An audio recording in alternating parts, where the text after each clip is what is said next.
we've got such a unique opportunity. Well, probably not that unique, but we can send a yawn like up and down the country really fast. Yes. I definitely caught your yawn. Yeah, true, actually. We're just past it between us now. Yeah, we are. Oh, God. Send it to people in the future as well. Oh, yeah, true. It will travel through time. Oh, wow. Oh my God. Man. Yeah. No. Get it? I mean, I say try and get all the yawns out, but it doesn't My work. meth is still very much in effect. I ain't yawning. I know. Look at you. I have no yawns in my body. Immune to yawns. Right? I'm tired all the time, just like as a general state of being. I wake up from a, glorious 8 hours of uninterrupted sleep already tired. Oh, God. Yeah, Deep-seated tiredness, yeah. Yeah, I know. I'm in sleep debt. It's in your bones. It's sleep debt. Badly in the sleep debt. No. Sleep enforcers be like, hey. So I recently started taking, in addition to all the other vitamins I take every day, I started taking vitamin B12 tablets every night because my aunt, who's vegan, was like, you really got to be taking these to like counteract the fact that you don't eat meat. Yeah, I take them. And now I just find that I have a different kind of tiredness now. Oh, really? They're making you more tired. No, I was like, before I was always like very physically tired quite early. And now I'm like, I just feel the mental tiredness hit before the physical tiredness does now. So clearly they've helped. That's an improvement. Yeah, me and Henry both take B12 and we've gone through many different flavors. The flavor of B12 we're on at the moment is these like orange powdery ones and they're very good. Oh, that's nice. I take B12, I take omega 3, 6 and 9, I take multivitamins with iron, and I take vitamin C and zinc. What? And the vitamin C and zinc just naturally taste like oranges, which is really nice because it's like That's a lot of That's tablets. a lot of vitamins, yeah. I just neck a huge amount of vitamins and I daren't stop taking them because I'm like, if this is what I'm like on the massive amount of vitamins. But if this is what's holding me together, I should probably not just... Exactly. Do you have a little pill tub? I actually got one recently because I have so many. Did you? Yes. Yeah. That is so funny. Indeed. All I imagine now is that you wake up, you take 38 different vitamins, and then you punch a hole in the wall, and then you start your day. Oh, I wish. I imagine you in like a little granny babushka, like scarf, taking your vitamins. Oh, yeah. No, I take them before bed, which is probably a bad idea, but it's the only time I can consistently remember to do anything. Oh, right, yeah. Do it right before bed. It's probably bad. You taking that many vitamins, I think, fits within your character. That doesn't surprise me you take that many vitamins. I was about to say our established podcast characters. Yeah, absolutely. I take none. I take absolutely none. I have a little tablet of meth, and then that's all I take all day. I have one apple every 6 weeks. I like to neck a combined contraceptive and a huge handful of vitamins and then go to bed. That's mine. We're literally telling... I guess I spite it now if we're just telling our listeners about I take my B12, my antidepressant, and maybe a can of Monster. And I say maybe because it can sometimes go to 2 cans.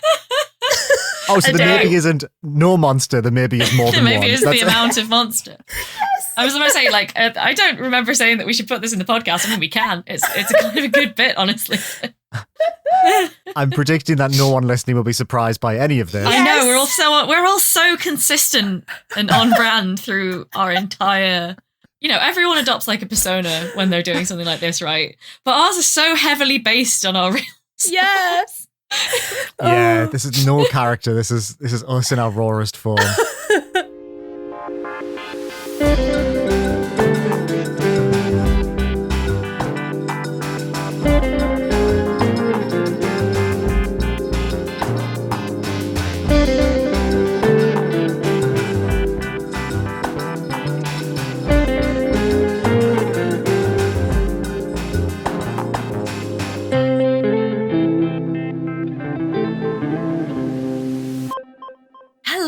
And welcome back to the Indieventure podcast, which, due to the magic of the internet, has all been normal for you guys. Well, as normal as we ever get for you guys. But we actually haven't spoken to each other or recorded an episode in nearly a month. So I don't really remember how all this works. I don't know about you guys. Yeah, barely. Really hoping that between the three of us, we can work out how to do a bloody podcast today. But I am one of your hosts, Rebecca Jones, joined as ever by my two lovely friends and co-hosts, Rachel Watts. Hello. And Liam Richardson. Hola. Oh, well, I guess that's a neat little segue into why it's been like a month since we last recorded. Hola. You want to lead with what we did on our holidays, Liam? Yeah. Yeah, I went to Mexico for a few weeks, and I realized very quickly that my very basic grasp of Spanish did not serve me well over there, because unlike in Spain, Mexicans do not speak as much English, which I wish them all the best for that, and I think that's good. But it meant that the only thing I learned when I was out there is lo siento, mi español es malo, which just means I'm sorry, my Spanish is bad, which endeared them to my bumbling whiteness enough that they were polite and didn't initially, shout at me for being completely ignorant, which I absolutely am. The holiday was amazing. It was really nice. It was good to be away. A funnier bit might have been to try and pretend that we fell out so much over the draft episode that we refused to record for a month. Oh, damn, that would have been really funny. You got hurt so bad during the draft, Liam. You just had to go to you literally fled to Mexico. Well, the thing people don't know, because again, like it was so well edited, was that actually after the power wash incident, Liam did leave for 3 weeks, and then we kind of finished it up when he got back. Yes. Yeah, that's he very finally true. forgiven me. The last half of that, I slammed my hands on the table and I went, I need 4,000 miles of distance between you to get over this. And off I went. Yeah. Oh dear. I now refer to myself as the wedding witch bringer as well. That's my Oh my God. Like internally, that's my nickname for myself now. Can you hear that? Those are wedding bells. Wedding witch bells. Yeah. Honestly, if this is my legacy, I'm kind of okay with it, surprisingly. It's been... Instead of the bells when we referred to Obra Dinn, it's now the bells when we refer to Wedding Witch. Now there's a crossover. The bells. Do not make me think of, whenever I hear Soldiers of the Deep from that beautiful game that I love, I do not want to think of Small Breast Potion, because I just... Hearing Rebecca try and talk about that in the draft episode, like, I was on a flight and I was listening to that and I was creased, and Yoli was like, what are you listening to? And I had to hide my phone and be like, nothing, it's not my own podcast I'm listening to. Oh, that's great. Speaking of the draft, there's still another week left on the poll, and you can go and vote on our Discord. There'll be links in the description of this episode. Be, unfortunately, no, there won't be. It'll be time. Done by then. You're right. I'm bad at podcasting. This episode will come out as that poll closes, which is unfortunate, but we can have fun speculating on where the poll's going to go. As of right now, the Megawatt Voyager is winning with 45% of the vote.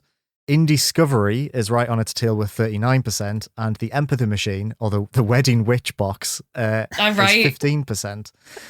I do think that's very fitting because it's so artsy. Like we described it in the episode, it's so underground. And didn't you say it like literally arrives in like a plain with hindsight, trying to market something by saying it'll find you when you. It's not marketing. I'm not. But I'm it really not in marketing. fits. It fits. It's got to be said.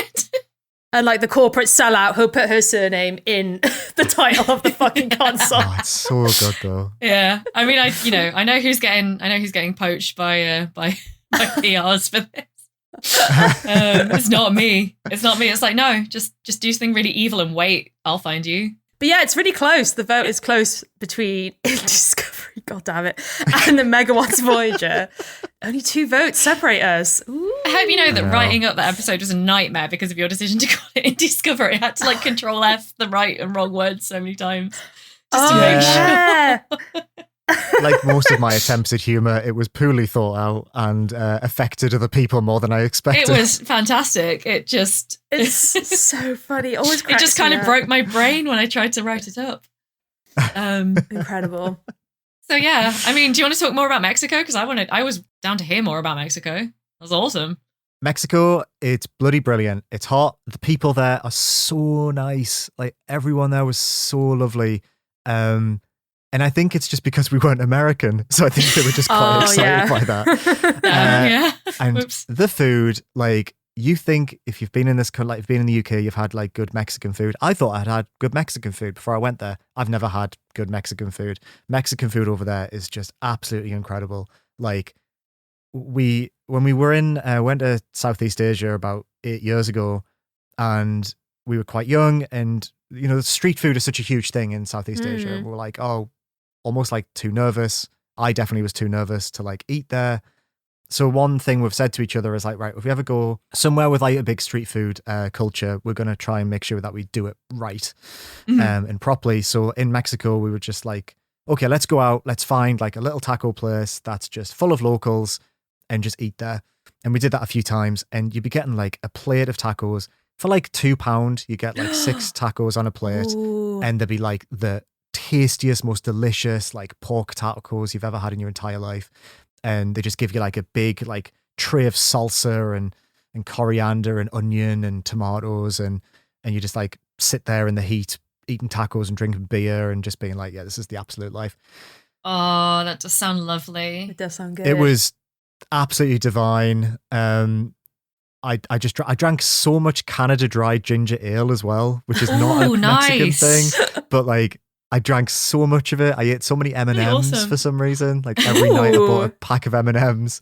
But it was great. It was just so nice to get away. It's my first substantial amount of time off all year.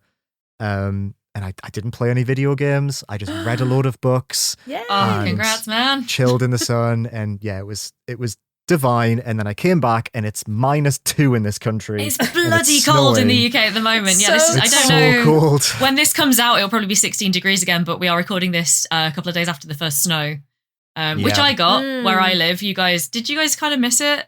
Yeah. No, we got it here. Yeah, we got it here. Oh, did as you? well. Oh, Yeah. okay. So Not in yeah, Cardiff. Yeah. Yeah, no, snowy in Midlands. And yeah, my parents live in a kind of rural area, like about 20 miles away from the city where I live, and the snow's still on the ground there 3 days later because it's just Wow, really? Yeah. They're still kind of snowed in. Well, not snowed in, but Yeah, the village where my parents live had snow, but I feel like everywhere else in Cardiff, it was just more sleety, which was kind of disappointing. It was just like, oh, they got proper snow. yeah, you on were the saying you got mountain, sleet. and then we got sleet. Bleh. Never mind. Yeah, it sucks. Yeah, anyway, the reason I'm probing Liam for more cool details of his holiday in Mexico is that my holiday was unpacking my house finally, having moved house in late July. So we've all had a bit of time off, haven't we? We've all had a bit of downtime. Yes, a little bit. But mine was yeah. significantly less cool and interesting than going to Mexico on this occasion. So You sorted out your cool bookshelf. yeah. You did. Yeah, your background is back. Audio only podcast, but I assure you my super cool gamer collectible nerd background is back, and On it finally feels like my home again. Yes. Yay! That's That's so good. That's really nice. nice. Yeah. That's always a big moment when you move somewhere, right? Is when it suddenly feels Yes. like, oh, right, this is my house again. This is my home. Yeah, Exactly. Yeah. And I think for me, it's definitely when I get my workspace sorted. Yes. Yeah, absolutely. So yeah, no, it's been nice. And then Rachel, you went to a Comic Con, but not the one you think, right? I went to Thought Bubble, which is near Leeds, but we stayed in Manchester, which was so nice. And I love Manchester. I love the tram. Never been on a tram before. So I was like, wow, this is fantastic. And so, yeah, me and friend of the podcast, Henry, just like chilled, bought a bunch of comics and zines and stuff, and just had a really nice time. But yeah, Manchester. Never been to Manchester before either. I was like, God damn, this is a really cool place. I want to go back. Good food, good shops, good people. Everyone was so friendly there as well. Like, it was just really nice. Very nice place. So yeah, spent a lot of money. Yeah. God damn, my bank account. Oh, but yeah, it was really sweet. Tram. Cardiff should have a tram. Everyone should have a tram. Everyone should have a tram. Yeah. I miss Nottingham. I used to live in Nottingham for a long time, and they have a tram. And Do they? I do have a tram in Nottingham, yeah. yeah. It's so funny because I was really excited for you to go to Manchester because I used to live there, and Manchester is like a really important, special place to me. And then when you were like, I love the tram's so good. I was like, oh, I don't think I ever rode the tram in like the 4 or Did 5 you years I was not? there. Wow. Never. I nearly got hit by the tram Oh, a shit. lot while walking through the center of the town with my headphones on, not paying attention. Oh, But God. yeah, never rode it. So when you were like, oh, it's so good, the tram, I was like, oh, yeah, I have no idea yeah. what that's like, actually. I'm glad you like it. I wish you all the best. But It was great. More trams. Trams. But yeah, I had a Yes. good time, a very relaxing time. And I didn't play, Good. it was only 4 days, but I didn't play any video games either. And that was nice. And I read some books. So that was good. Nice. Oh. I also took the opportunity to read more than nothing while I was on holiday, which was good. Yeah. well, this feels like an interesting segue into our topic for today. The fact that with a bit of downtime, none of us played video games. I mean, that is a mischaracterization of how I spent my week off, but I did, I did other things, which surprised me, to be honest. Oh, yeah. But Yeah. yeah, it is. Well, I mean, maybe we should, as you say, just get into the topic of today's episode, which is which is definitely not something we came up with yesterday because we only had 2 days to prep for this episode. Rebecca keeping us humble on the podcast. Yeah, Yeah. I just believe everyone. I believe in honesty. And yeah, obviously the next 2 episodes we've got coming up are our end of year episodes, which we've been putting a lot of like work in the background trying to get those like ready to go. And we kind of had this one extra episode slot and not a lot of time to prepare in. And we had a little chat about what would be interesting to talk about. That we've probably got a lot of opinions we can say on the fly, really. And the thing that we were all kind of circling was the idea of like how working in games media has impacted our relationship with games over however many years we've all. Actually, that's a good like icebreaker question for this topic. How many years have we all been at this now? Let me quickly look Right. something up. I'll go first because I think I've got it in the back of my mind. Like professionally, I've been doing this for about 5.5 years now. Oh, yeah. My first published article was July 2019. Ooh, yeah. But obviously before that, I was about a year as like an amateur doing my own blog and just like trying to get noticed and just trying to like build up a portfolio basically. Yeah. So yeah, that's me. About 5.5 years. And I think I might be the baby of the group, to be honest, in that. Maybe. What were you, feel Liam, like- then? I think I'm the baby. It depends when we describe it as being like when we started, because I didn't really start doing it like professionally as a freelancer consistently until 2020. So like nearly 5 years. But then I don't know if I don't know whether maybe I've been out of like a year. So it sort of feels like mine hasn't had an end date. But then I've been doing games media stuff on like YouTube and writing like since I was like 17. So Yeah.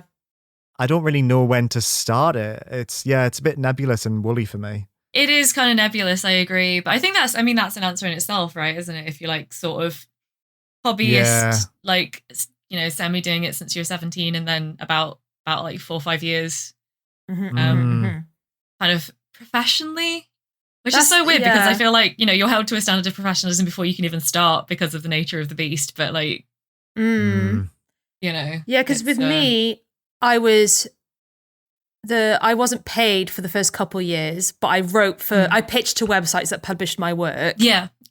So, because the first place that paid me was Rock Paper Shotgun, actually, which is really funny. So that was my first paid freelance gig. Nice. Was Rock Paper Shotgun. Yeah, but before that, I'd been writing for like 2 years for different websites.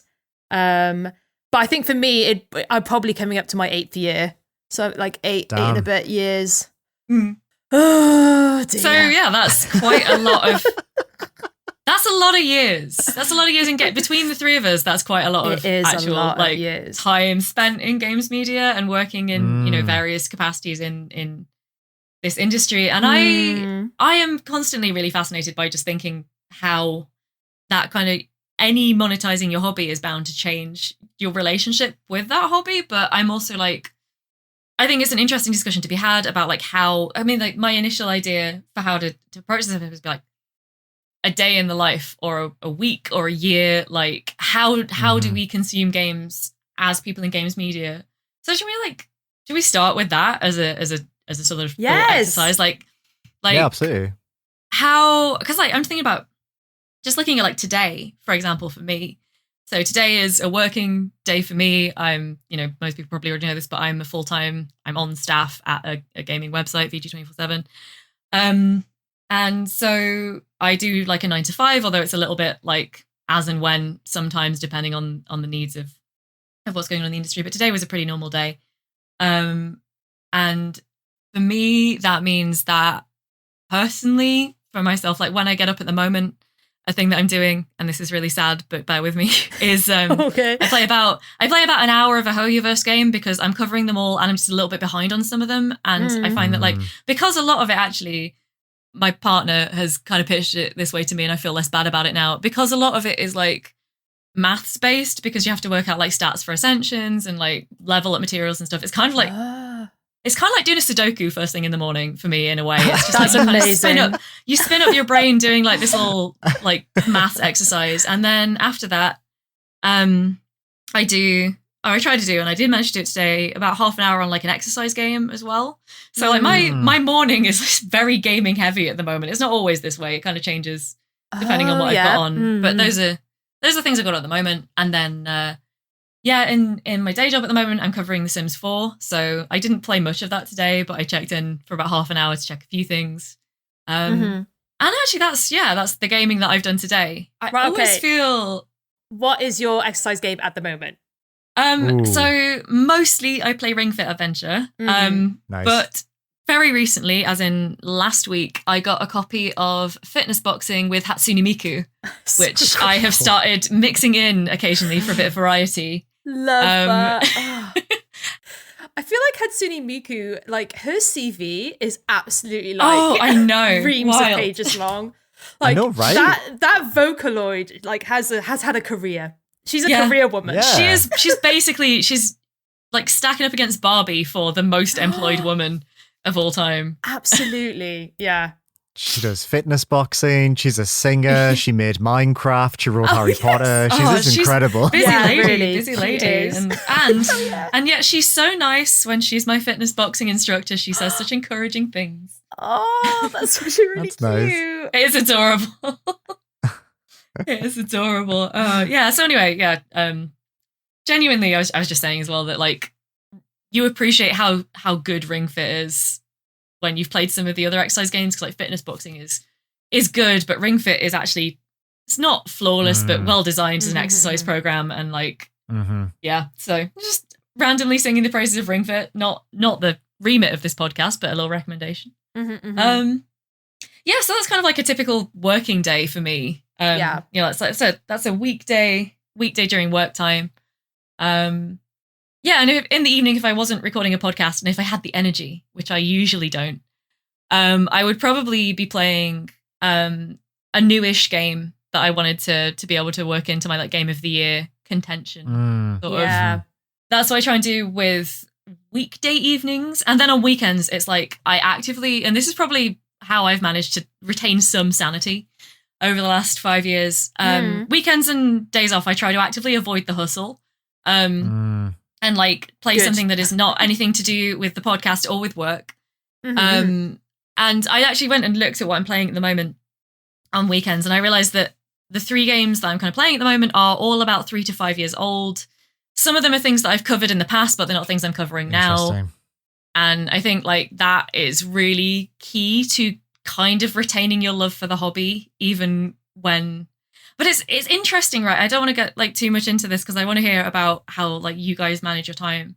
But thinking about like playing a game that's about 3 to 5 years old, that's kind of how I used to play before I was in games media. That's how I think a lot of our audience still consume games, right? You wait a while and then you're more into a game that's like playing brand new games is almost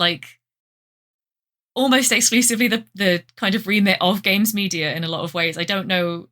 People will play like 1 or 2 new games a year, usually, I guess, and it's something you're really into rather than something you took a punt on a lot of the time, which if we wanted to get really fancy with this, I'm sure we could like tie that into the whole indie versus AAA thing a little bit as well.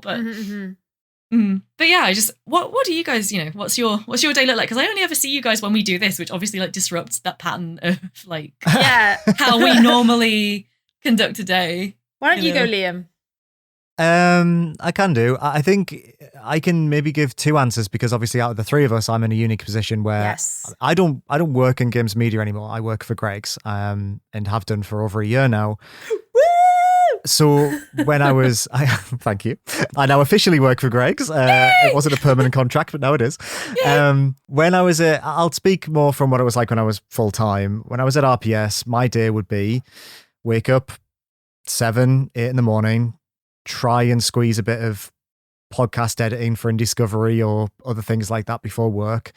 And then, to be honest, the majority of my day when I was in professional games media, and I'm sure you two can relate to this, was normally not spent playing games. It was editing 100%. videos, it was recording videos, it was writing.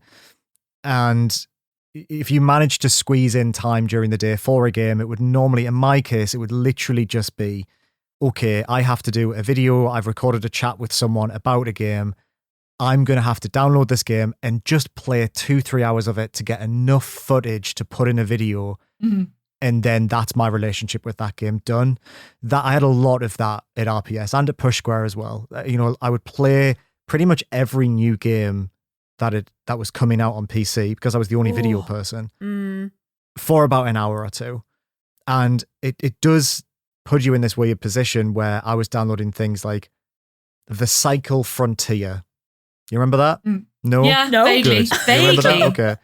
It was a short-lived extraction shooter that we covered at RPS. And I remember downloading it, like a 60 gig download, played 3 hours of it for enough footage, deleted it immediately after. And that would be most of my relationship with games during the working day. And then normally I would finish, I would have some dinner, and then I would come right back upstairs and I would play a game I was doing for a review, off a preview. And there was no free time when I was at RPS or Push Square where I wasn't playing something for the job. If I was playing anything, it would be with Yoli. That was for me. It would be with Yoli, just because that was that separation between church and state that I think I needed. So I burned out very quick. I've got no, problem saying that on this podcast. It was too much, and that's why I left.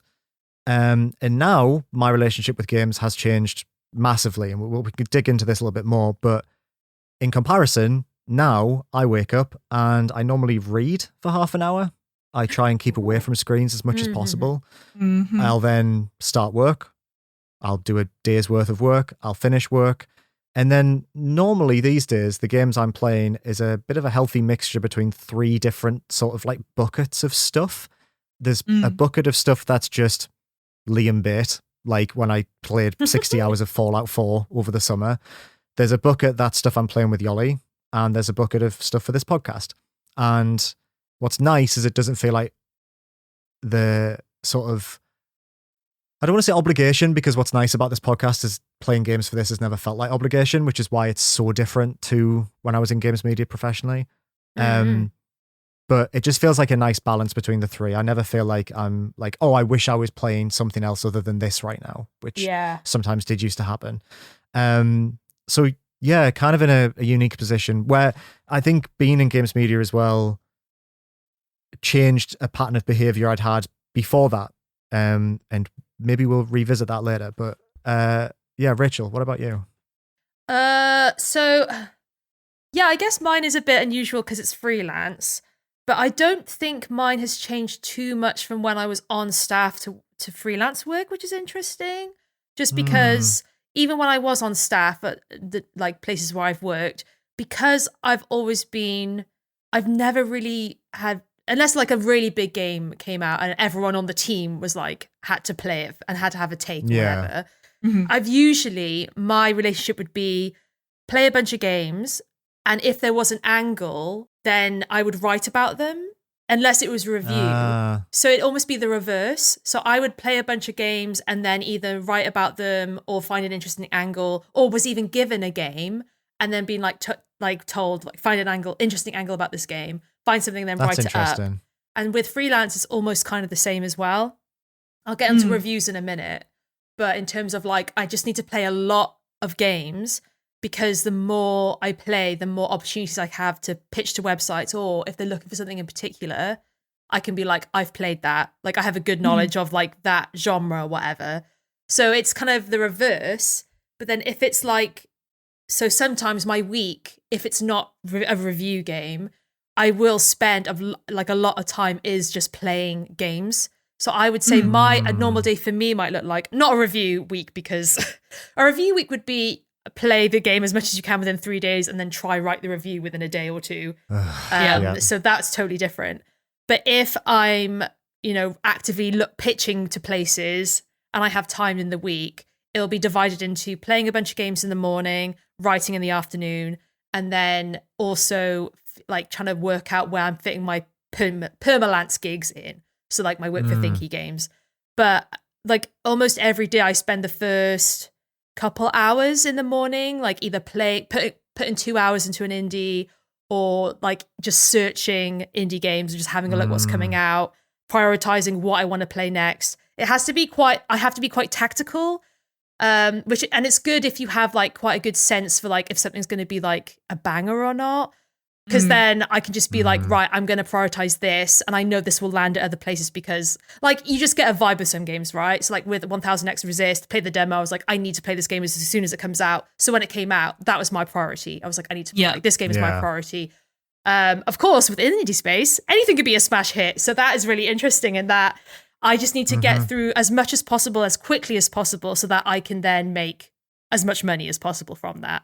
Yeah. And then on the flip side of that, which we can all relate to, are review weeks, which is when you're given a game and you, depending on how early you got the code or not at all, you are, and this is where the burnout comes, right, as well, with, and this whole topic about staff writers reviewing on time and in your own time and that whole thing.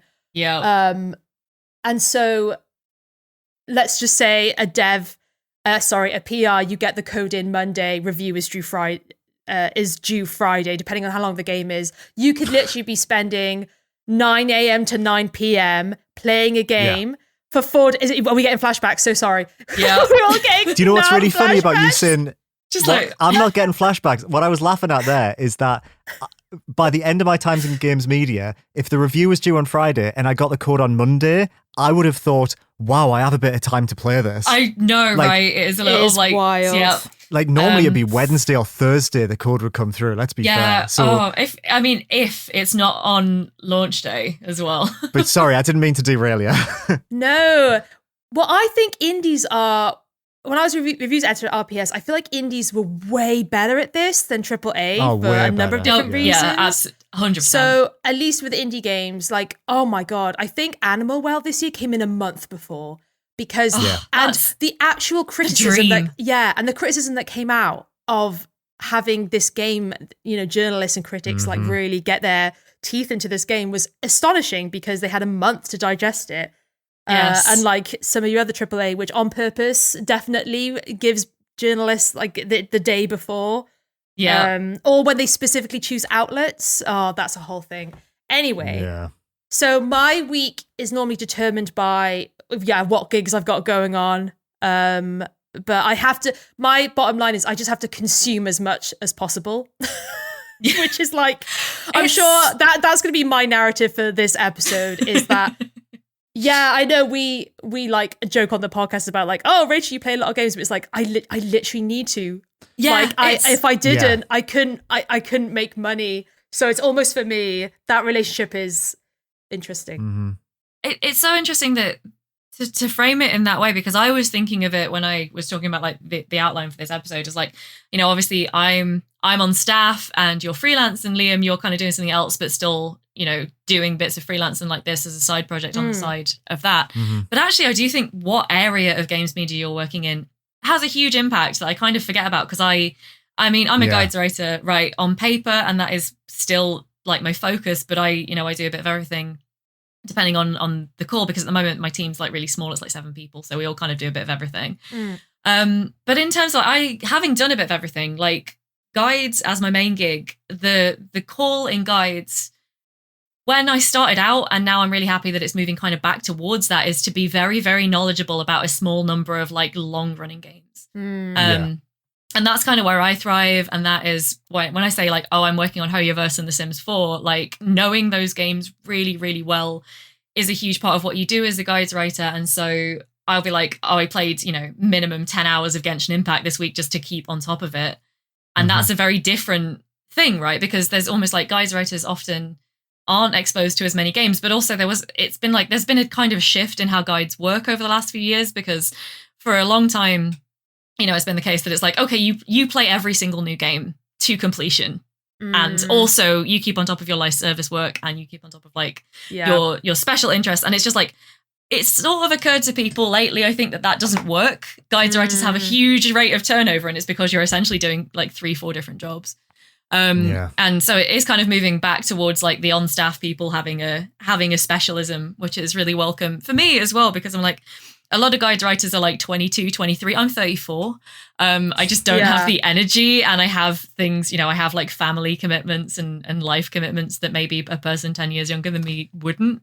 And that can really interfere like when you're in certain roles. But I've also done I did quite a bit of news writing as well at one point. And in news writing, I never touched a game, because you don't need to really to write the news when I was doing that. And then, as you say, like reviews has a very different rhythm, and like reviews and features, I guess, kind of they live in the same pot in a certain sense. Yeah, I would agree. Compared to like guides, video, and news, which there's a much higher like turnover rate compared to the focus you get, I think, in reviews and features more generally.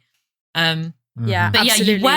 you wear so many hats. You wear so many hats doing this job, and it's like it's wild, right? Because it is, despite what some people might tell you, people become games journalists because they love video games, right? And that's the only reason. That is legitimately the only reason to do this silly job. And so, it's this weird sense of like, it's a great privilege in a lot of ways. You get to play games that you're really excited for, like, 2 weeks before they're released to the general public. You get to play them, you get a free review copy or whatever. But yeah, it's got that kind of intensity. Like, I didn't even really think until we were outlining what our days look like that I'm like, oh, I put in a 9 to 5, and I'm like, and also, I put in a 7 till 9, and then I put in like another 7 till 10 sometimes. And it's like, yeah, actually there's a lot of hustle, which, as I say, is why I am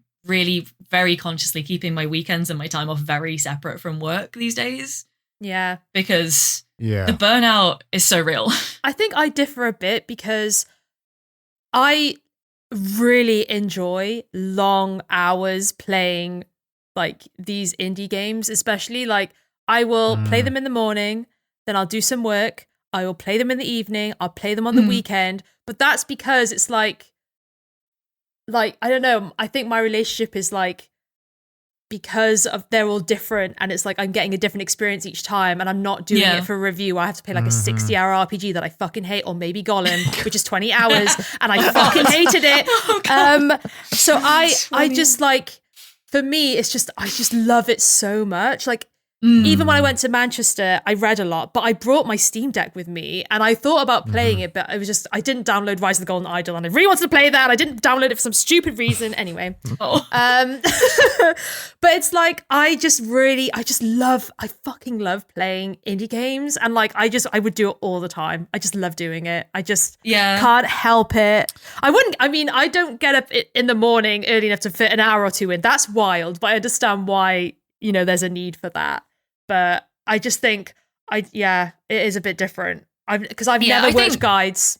I've never done that, so I've not had that relationship. And I also just think, because I was a freelance guides writer for a couple of years before I was permanent full time, and I really did have a similar relationship, because I was pretty exclusively at that time contracted to do work on The Sims, and my experience at that point was like what you said, about when you're in your niche, and you're very much like, you're able to laser focus on that niche that that you love occupying. And like, also you're kind of responsible for your own time, because like, they're just being full-time in any job as well. There are things like, there are meetings, there's admin, there are other things ticking away constantly in the background, emails that you have to like, and that really like, it's a very different, but I mean, obviously being a freelancer comes with like so many of its own challenges, and I'm not at all saying that it's in any way like less strenuous, but as someone who, I do really well with like hyper focus, I did find being able to focus like that a lot less like challenging in certain ways, because like tell me I've got to send an email and I will spend 2 hours either side stressing about the email, and that really does drain your focus from like, you know, I gotta play this game. But it is also like the, you know, you can kind of, I don't know, there are various factors at play here, right? Because there are so many games that I'm just excited to play for work, and yet still, when it's all kind of like ticking around of a normal work day, it feels different compared to how it did when I was freelancing, and I would like ping an email to my editor in the morning, and that was kind of it. It's just there are so many different like jobs in this industry. It's kind of wild now that I think about it. But the other thing is, as I was saying, is like the fact that my day job is almost entirely focused on AAAs, but I get to do this podcast on indies. It's like, again, that brings like a very different mood to it, because it's like, okay, well, when I finish today, I'm gonna like get my Steam Deck out and play an indie for a couple of hours, and I get to be entirely led by what I think is the most exciting indie that's out at the moment. And you know, that again like changes up the mood considerably. For sure. I still have like horrendous FOMO over the fact that I'll never play all the games that look cool that kind of come across my desk. And I actually totted them all up for the year earlier today, like all the games that I had tried to make time for, and there were like 135. And I'm like, I'm going to tell you, I've not played 135 new games this year. No. But like the thing that was interesting to me thinking about it is that FOMO I already had. So I got this job to try and alleviate the FOMO, and it's kind of worked, because I definitely play more games now than I did when I was like, you know, had a whole other job and had to worry more directly about like how I would fund buying all the games that I then wouldn't play for 3 years. So that's an interesting point that I wanted to come back to. I was curious what your relationship with games was like before you were in games media. Yeah, I think that's an interesting one for us all to dig into, right? Because again, as we were all big fans of this before we started working in it. And well, I mean, I think when I started thinking, okay, I want to try and do this as a profession, which was in my second year of uni when I started my little games website, I then started to try and keep on top of the conversation just to have a take. I felt like if I had a take on everything that was new, that put me in a better position to be sort of seen as someone who had some kind of authority to actually speak on these things. So when I started my first job out of uni, like I would buy like every single big new AAA that came out day one. I'd even pre-order just to like hold it in my hands and think, okay, I'm in front of this. But then I would never get the chance to play it for more than an hour or two before something else came out and I'd move on. And I think that sort of like brain rot carried me through until I became a games journalist full time. Yeah. And that's sort of like part of me that kept thinking, okay, well, I need to know. Oh, and God, yeah. Just what you're saying there, though, Rebecca, like you feel like it alleviated your FOMO. Being a games journalist did not alleviate my FOMO. It made it 100 million times worse. I fully expected to be the weird one with that point of view. Yeah, I was like, I'm very interested in that. The thing is, I still feel it, but I just know it's less than it would be if I wasn't in games media. I was just with you said before, Rachel, about how, you know, you were a freelancer, your work is literally tied to your mortgage, right? If you can't find something to have a take on, you can't put food on the table, to put it bluntly, is kind of where you're at, right? And it's very similar to what it's like when you work at a site. Like, you know, from the outside looking in, I'm sure everyone listening knows that games media is a bit of a precarious industry.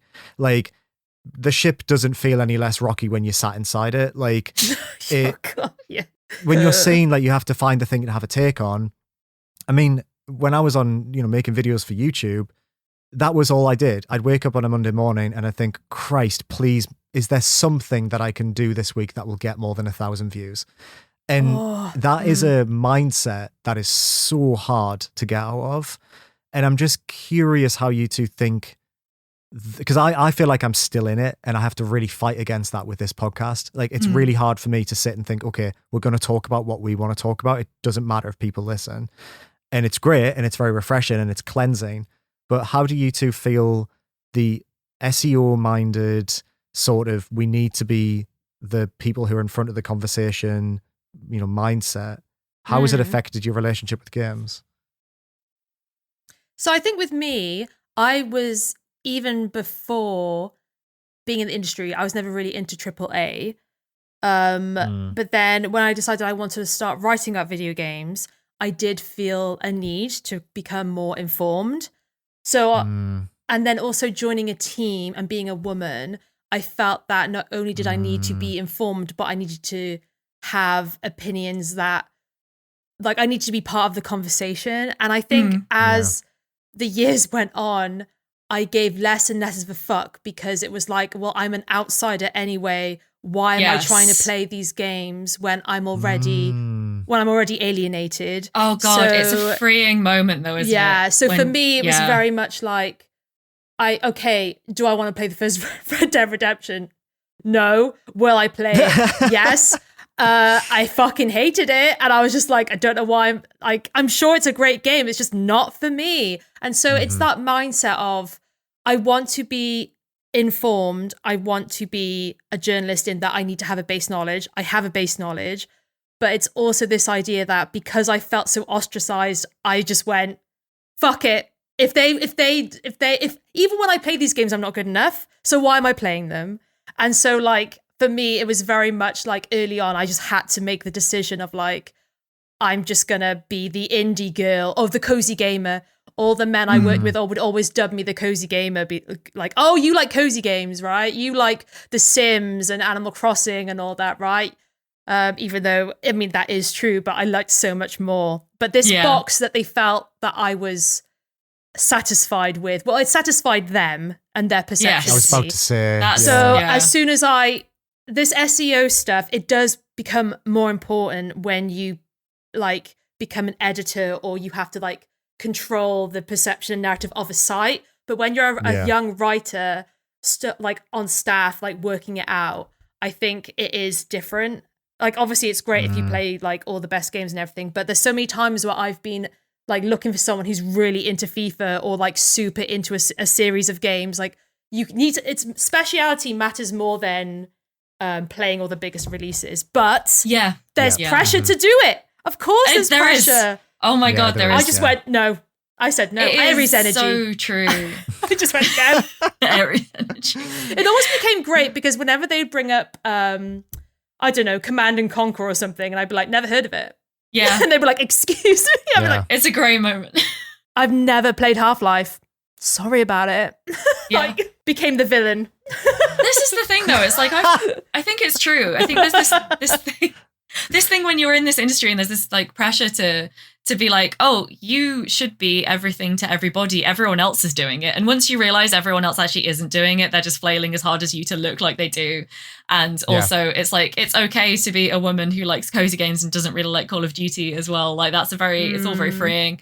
Because I feel kind of like I almost stumbled the wrong way into games media, right? Because I was just hyper focused, as I always am, on like the games that I really like. And if I like a game, I will play everything in that franchise. I will play everything by that dev, everything by that publisher. But it doesn't necessarily translate into like, there are huge gaps in my like hands-on experience with games in that way. But it's like, why pretend that there aren't? Right, like no one's really played, no one's really played every like game on a top 100 list.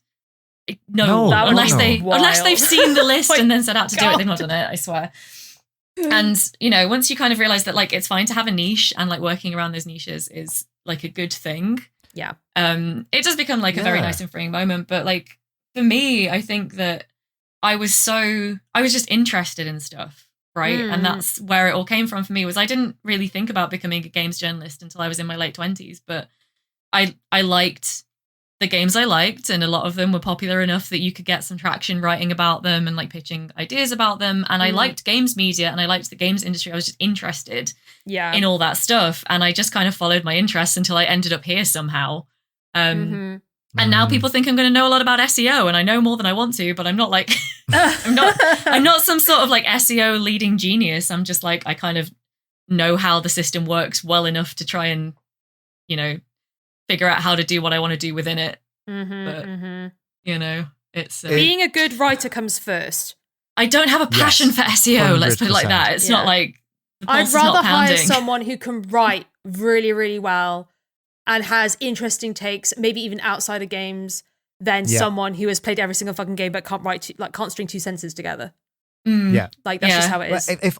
If everyone in the industry, even within the scope of this podcast, if the three of us had played everything and had exactly the same frame of reference, this would be so dull when we're talking about stuff. Right? Like, I know we're joking about Wedding Witch at the start of this podcast, but like genuinely, you wouldn't know about Wedding Witch if all of us had the same frame of reference, right? It would be dull. That's what makes the industry great. Yeah, exactly. And it's like, it's, you know, all joking aside, my whole relationship with games over the last decade or so led me to the place where I could bring that weirdness to this podcast to talk about it. And like, it led me to that moment where I was like, I don't know many roguelikes. Because it's just not, you know, it's an area that I don't engage with as much. And you guys have already talked about Hades and Cult of the Lamb, which are the two that I bloody know. So we're going to have to go weird with it. Yes. It speaks to the breadth of games out there. And one thing I wanted to bring up actually on this, as part of this discussion, you know, with us talking about how this idea of like playing things that are new. And yes, definitely. I think sort of the games media machine is constantly chasing, okay, we need to talk about new things.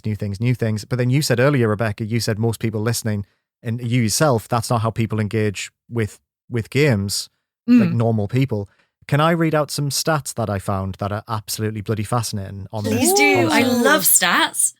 So go for it. This is like third-hand information. It's not third-hand information. I've got the actual data in front of me, but I know a lot of our listeners also listen to the back page and they'll be like, oh, wasn't this mentioned like 2 weeks ago? It was, but whatever. It's a small industry.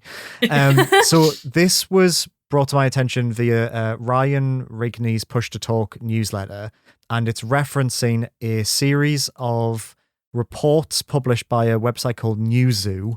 No idea what that is. But they did a 2024 PC and console gaming report. And in 2023, 61% of playtime was for games that are 6+ years old.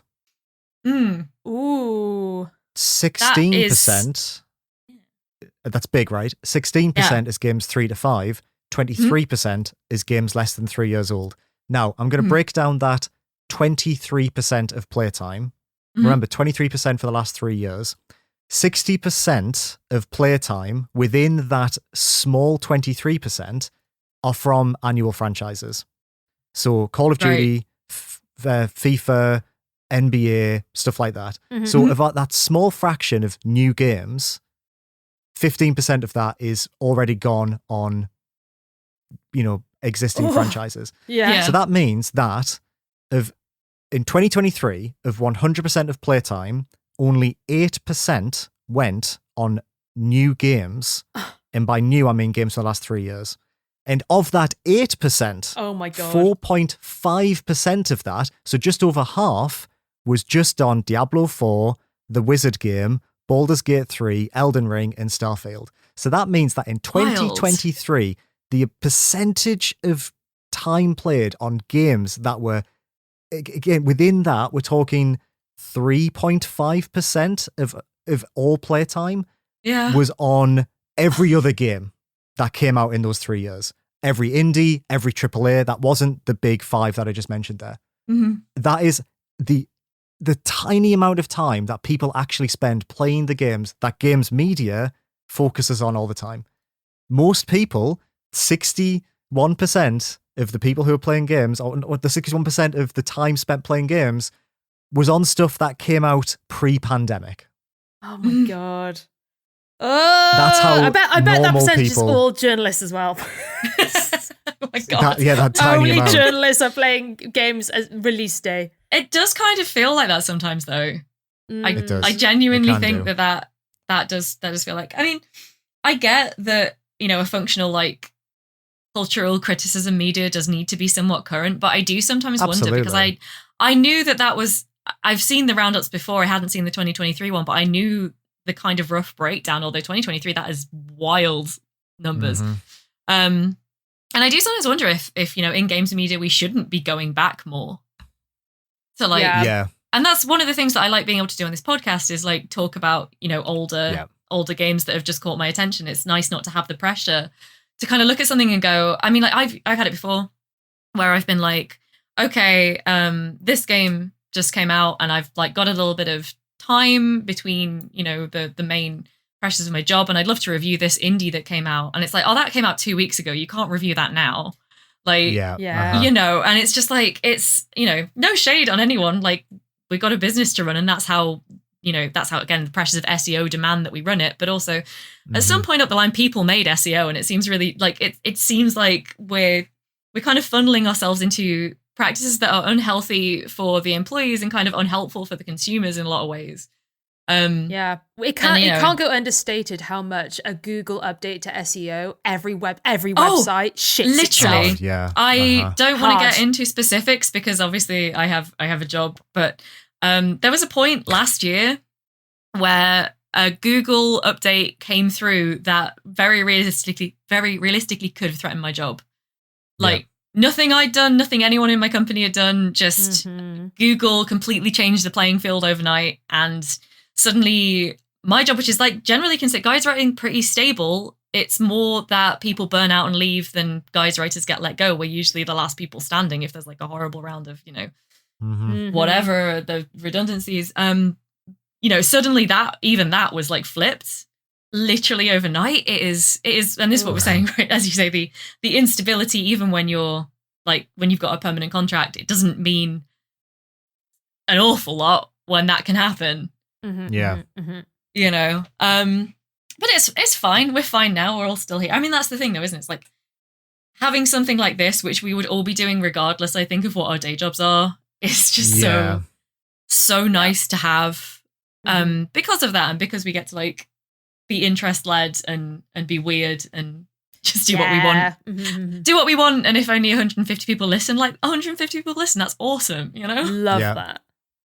I think that's when you were saying before, Rachel, about, there's that difference, and I agree with this difference between like, I'm going to play a game on a weekend because I just fucking love games and this is so cool and I'm so excited to talk about it. And in my experience, if I have to play 1 more minute of Armored Core, I'm going to walk into the ocean. God. and the longer you're in games media, or the more that you're sort of pulled between those two states of mind, I think the more the line between them gets blurred. But what's nice about this podcast is that I'm always firmly in the I just want to talk about this stuff with my friends category. Definitely. And that's why it never feels like obligation, and that's why I feel like my relationship to those, indie games in particular feels still very sacred. But I'm curious with you, Rachel, because for me, and I think Rebecca will probably agree with this, because like you say, you're way more AAA focused in your day job. Indies have always felt like a bit of a meadow of tranquility for me, because no one was ever clicking on an article about indie games, even on the website we're on, which obviously was indie focused. Like they got, I think actually the readers of that website would be surprised by actually how few people would read those compared to like the other articles we'd have to write. So it was always like the pressure was off. This is one for me. How does it feel when indies are your entire outlook? So that's really interesting as well, because it's like, I think that's why with my relationship, like consuming them as quick as possible is very bad. Like, do not do that. Because it's great, but at the same time, you are treating an art form as something that it can be quickly replaced. And when I say consume, I literally do mean like you quickly play something and immediately move on. There's no digesting what you just really played. Good way of putting it. And luckily, being someone who I can play an indie and get a good grasp on it from one playthrough, probably 2 playthroughs, and then move on. But with my job being tied so specifically to indie coverage, which does not do well on websites, it's honestly worrying, because more indies are being released, which means there's more you have to pay attention to, there's more you need to play, you don't know what's going to pop off next. You might miss the next big thing, or you could play a big-ish indie game, and it might not do that well, then no one wants to hear about it anymore. Like, it is really a gamble in terms of like where you put your attention. Your attention becomes a source that you really need to manage. Like, I think I've played this year maybe through to completion 25 to 30 indie games. But the number I've dipped into a couple of hours and been like, no, I moved on, it would be closer to 50. Like, because I can just get a vibe. Or normally it's demos. Demos are, that's why I love them, a really good way of being like, right, this releases in 3 months. I got to pay attention to this one. Or I play a game for half an hour and be like, no, this is not. I can just feel that no one want to hear about this. I won't get, like, I can commission this, as in pitch this, and no one will commission it. It's really rough. And when you're starting out as a freelancer, you don't have that instinct. You don't know what's going to resonate with an editor or with a website or not. So it's even harder. So no wonder people go into to talk about like the big triple A's and like in terms of like pitching about them, because they know that that's going to land a lot easier than like a weird indie game that it's worrying for me. But I'm just happy that I have a good relationship with like my editors, where I'm just like, it's a lot more casual than like a couple of years ago. I had to be so formal. When you're starting out, you have to be like, hello, like, here is my pitch. Now I can just DM someone and be like, hey, like, do you think this is going to work for you guys? Which I'm very thankful for. But it took a lot of work to get to that point, and I'm very thankful for it. But I honestly, I don't know. If you're a freelancer and you want to cover indie games, I don't know whether I wouldn't tell someone to do it. Absolutely not. I'd be like, you need like, oh, you love indie roguelikes? I love that for you, but you also need a niche in some sort of AAA area for sure. Yeah.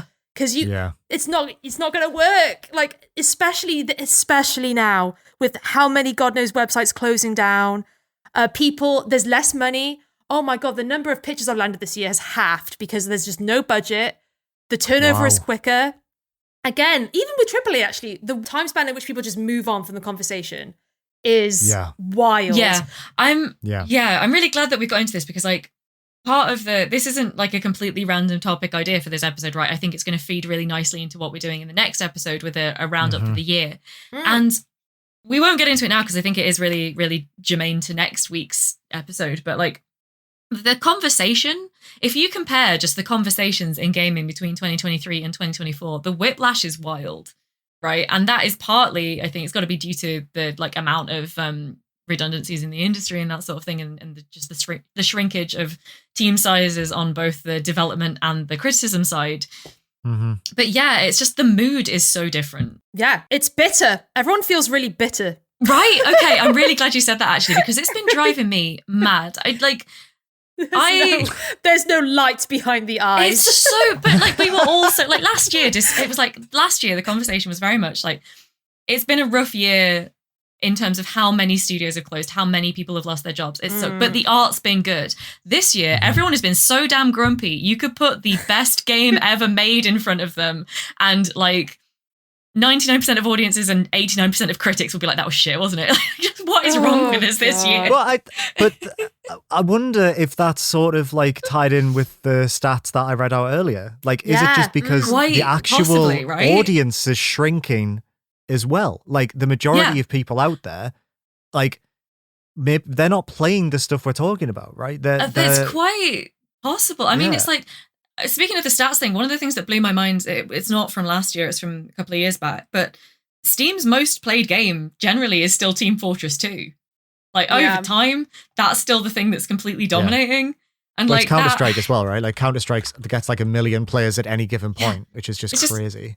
All things considered, But also as well, as someone who I'm not spending 60, 70 quid on a game that's going to be shit. Like, of course, I'm going to wait like a year or two to play that. And console-wise as well, I would tell no one to buy the PS5. I don't think I've ever said to anyone, you need a PS5 to play but Tumbleweed. This is the thing.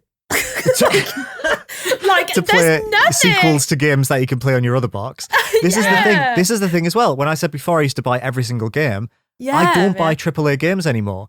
And I do wonder if part of the reason why people just aren't, there's like no juice around the modern console generation, is because if I still had my PS4 and I was looking at the PS5, if I wasn't brain rot games media, I don't think I'd be like, oh, I'm gonna spend £600 on that, when really it just looks and functions the same as the other box I own. Like, or my PC. Like, there just doesn't feel like there's any reason to buy a game when you're like, oh, well, you know what? I still haven't played that game from 6 years ago. That's now £3 or free on Epic or on Game Pass. Like, I'm just going to spend my evenings playing that for an hour for 3 years, and then I'll buy Star Wars Outlaws when it's, you know, I saw today they've removed the stealth. So, like, why would you have ever played that at launch when they've removed a big part of it today? Oh God, I had to play it at launch with the stealth. Yeah, God but that's damn, the thing. I would not have recommended it. But you played that at launch, and like most people won't. You played a version of the game that no longer exists. Exactly, but that's I mean the thing that we're talking about, isn't it? Though that even you know, given our freedom to like do as we want, we tend to gravitate towards games that are in that bracket as well.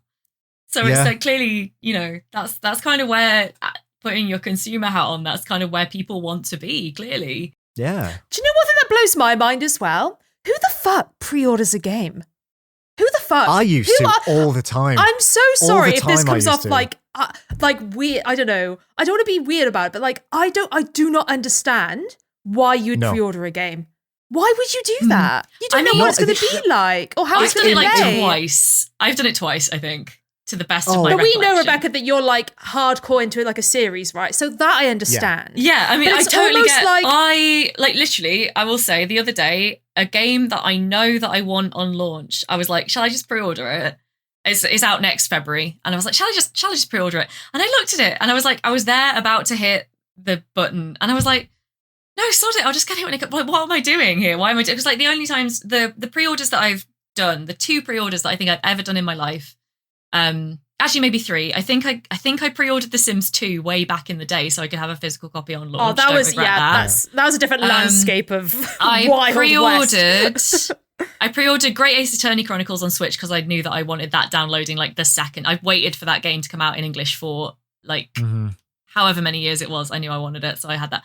And the only other game I pre-ordered was this year. I pre-ordered The Casting of Frank Stone because it had bonuses for Dead by Daylight, which I also play if you... And I love Supermassive. I love Dead by Daylight, so I was like, fine, I know I'm going to like this well enough to make this like AA price band pre-order worth my time. That is fair. Know?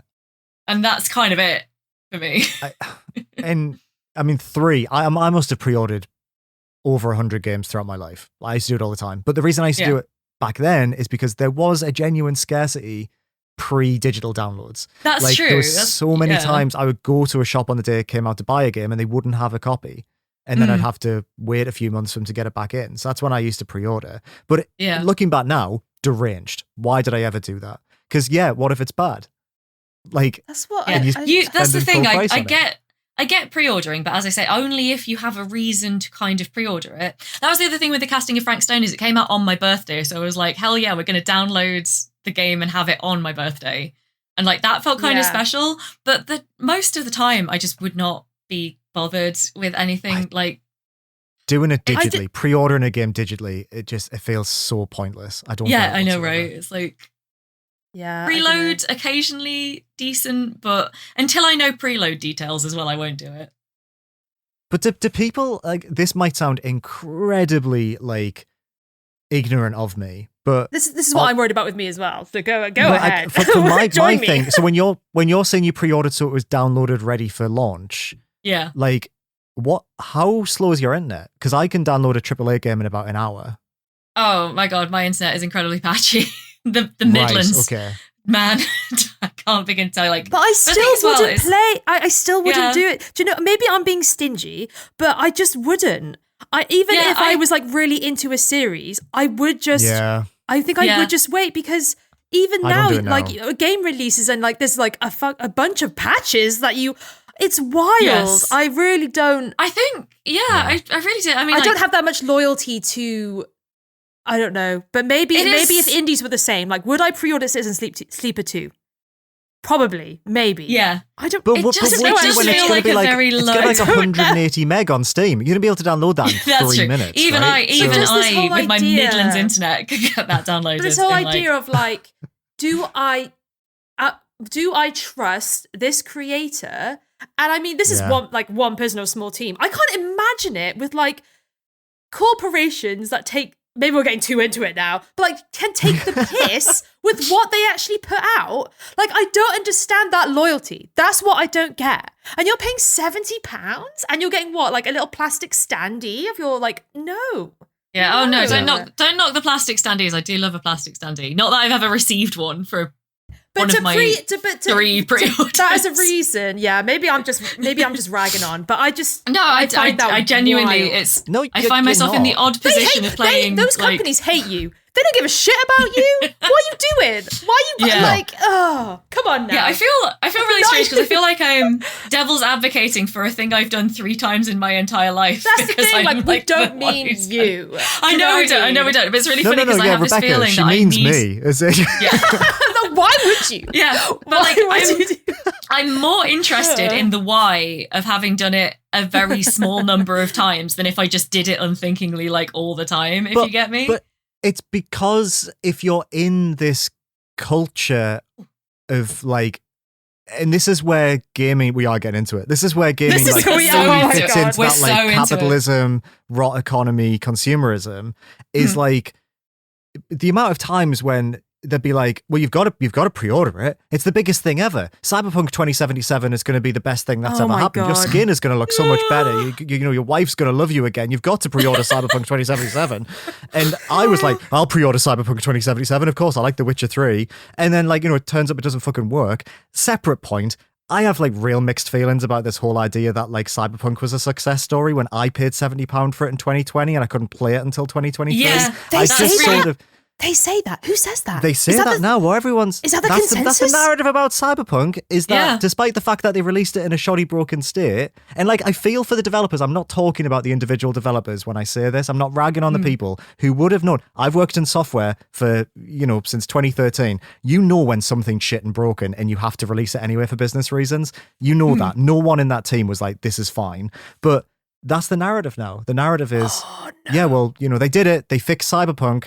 Good for them. Because now that's a precedent. Whenever stuff comes out, it's like, well, Cyberpunk was like this, and look at it now, and it's like, no. No. Yeah, that's what people say all the time, right? And it's like we have to whisper because, like, I feel like. But this is the thing. The places we're going. I just think when we're talking about like how games media has rotted, I'll speak from the eye.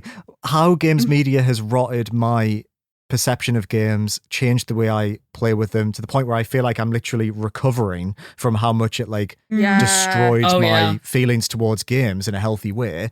We're all in this cycle. Like all of us are in this idea of like, you got to buy it day one. If you're not playing the most recent games, then you're not like, you're not doing it right. I've got a friend who just plays Crusader Kings.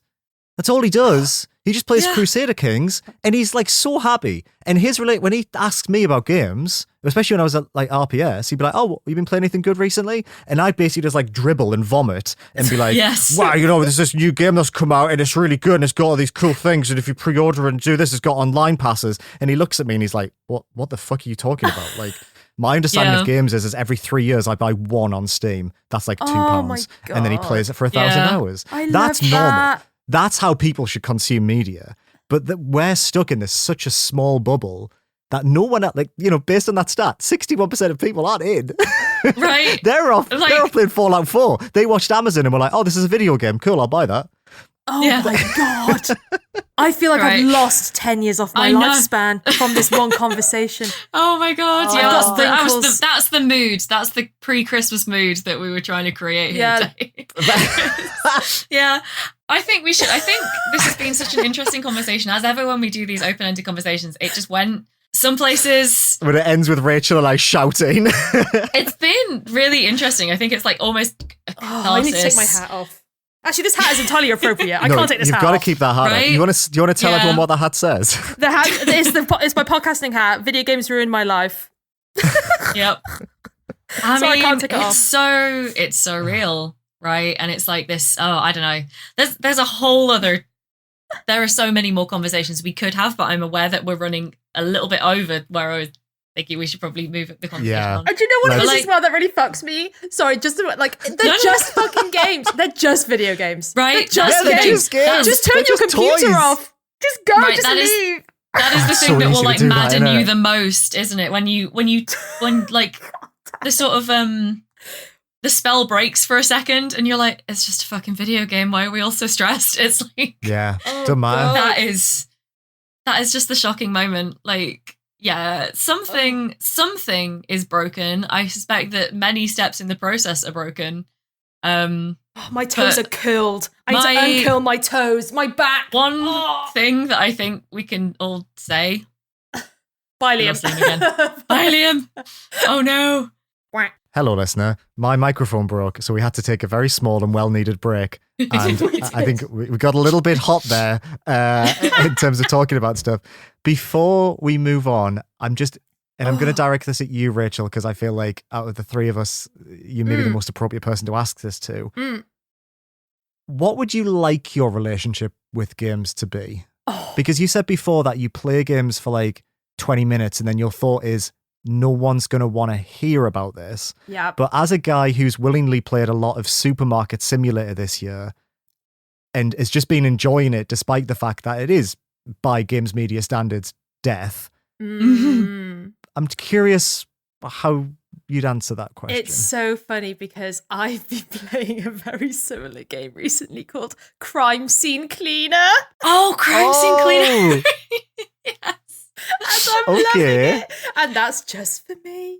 But that doesn't come around often. But yeah, so in terms of like, the number of games. Well, this is the interesting thing as well. You could play there's an argument to be had. You can play any indie, and if you love it enough, find an interesting angle for it. That always is going to be, if you have enough passion for something. So, of course, my own interest does come into it. Like, if I'm playing a game like, this is going to be spicy for the last 2 episodes, but like UFO 50, and I just don't click with any of the 35 games I played with UFO 50, I'm just gonna look away over here as I talk. If I don't like, so like if that game, probably one of the most lauded indies of this year, and I played 35 of those games and didn't like a single one, and that's probably going to be a problem and a discussion point for Game of the Year. Can I just? Been nominated at the Game Awards. Oh my God. And our Discord as well. Everyone was giving suggestions and I was playing all the suggestions. I was like, oh, you know what? I'm going to have such a good time. So when that happens, I just have to be like, no, this is not for me. And that's annoying because that game is good. That is a good game. I would pitch that and I'm sure people would love to hear about it. But if I don't click with it, like when times are really tough, it's almost that situation of like, I fucking hate this game, but I have to write something about it because I need money. But being on staff, I guess, is a bit different. But it's like, so that has definitely happened before. I'm just in a situation where it hasn't happened to me recently. But like, it is interesting in that I do feel like I play a lot of, like a handful of indies, and I'm just like, even some stuff that has got a lot of coverage. Something like Pacific Drive, which is a 30-hour game, which I'm not going to play this year. One of the reasons I didn't play that was people playing it and writing about it had done it to death. And I was like, there was just no way I'm going to land anywhere. So I'd like to play this game, but down to the bottom of the list it goes. And my list is like 20, 30 games long. And that was back in the beginning of the year. So February, it is awful. Yeah. February, It's awful how it kind of works like that. But that being said, I don't really play games unless they come out the year I'm playing them, which is wild. Yeah. Unless it's Outer Wilds or something. Like Crime Scene Cleaner is great, but that came out this year. Like all these games I'm dipping into, like I do them the year of. If a game came out like last year or the year before, I generally don't find any interest in playing it, which is bad. But that's just how I enjoy video games and how my job works. But but I mean, it's wild. If that's how you're enjoying them, though, that's like perfectly legit. It's, you know. But it's just that thing of like, what's going to happen is at the end of this year, there's going to be like 15 games that I had on my list. They all immediately will be taken off. And I'll have zero interest. To be fair, that's my experience as well. Ever since I started working in games media, I feel like I get to the end of the year with games that are, you know, they're in my library and I really want to play them. But the second the year ticks over, the thing is, unless they're a game that is like a legacy for you that you loved, a game you fell in love with that is quite long, you stick with them, or at least I do. I mean, like those games that I was saying, you know, I'm playing like 3 to 5 year old games.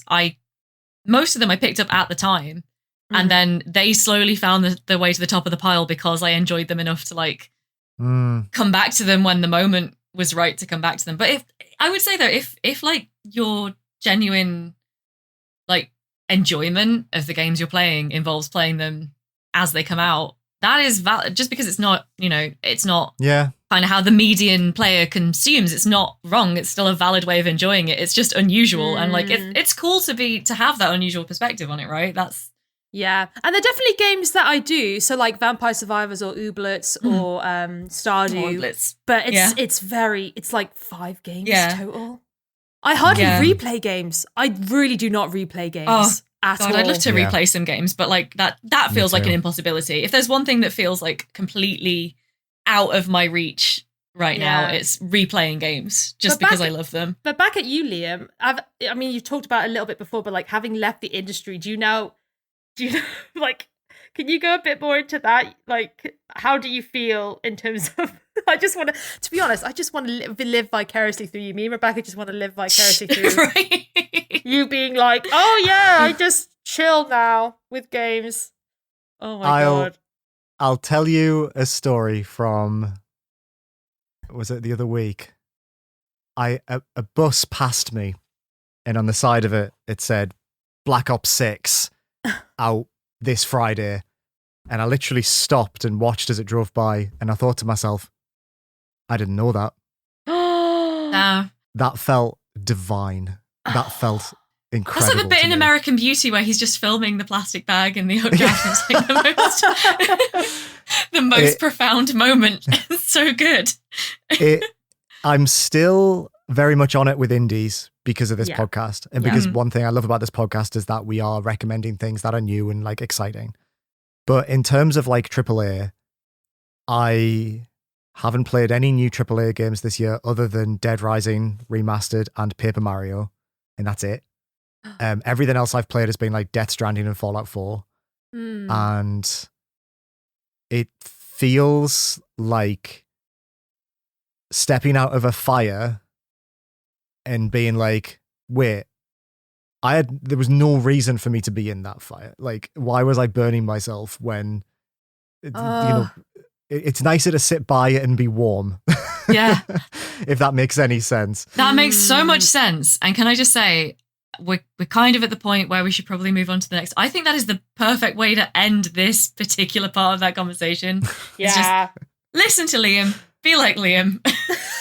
Make good life choices like Liam. Do it as a hobby. Yeah, definitely. I mean, that's just like, it's just a really nice poetic way of looking at the whole thing. And whereas it's terrifying. My brain's on fire. So I'm fully charred. I'm like wrapped in foil in the fire, slowly turning into a jacket potato. Yeah, girl. I'm like a bag of popcorn over here. I'm like popping off. I'm like, there's all this energy, kinetic energy, and I can't release it from the bag. So I'm just like forever just contained. Oh God, that's such a good description. I will. One final thought is that I am very privileged and I had a skill that I was able to go back to before I joined games media, and I'm in a very lucky position that I know a lot of people aren't. But yeah, let's move on. Just wanted to say that.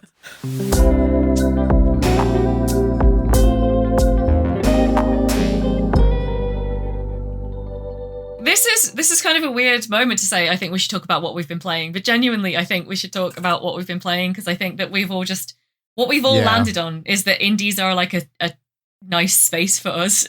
God bless indies. You know, it is still, I think, in light of that conversation, nice to turn to what we've been playing lately, which I know on the one hand, we've all had holidays where we maybe didn't play very much, but it has been nearly a month. So maybe we all have like something to talk about. I don't know. Let's see. See where this goes for everybody. Rachel, do you want to go first?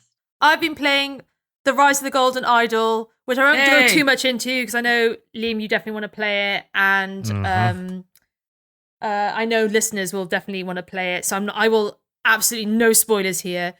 But this is the sequel to Rise of the Golden Idol by Color Grey Games. This sequel is just bigger, better, more gory Golden Idol. I don't know how they made one of the best detective games of the decade and then did it again. It's unbelievable. Wow, really? Everything that was a bit clunky and a little bit didn't fit quite right in the first Golden Idol, they've absolutely smoothed over in this sequel. It's just one hell of a good sequel. So maybe in the first one, just for example, sometimes I would like not understand the story, or I'd miss details because they would be very subtle. And this game is about deception. It's about different timelines and different people. And so I would miss some story beats sometimes between different scenarios. This one, there is no chance of that happening.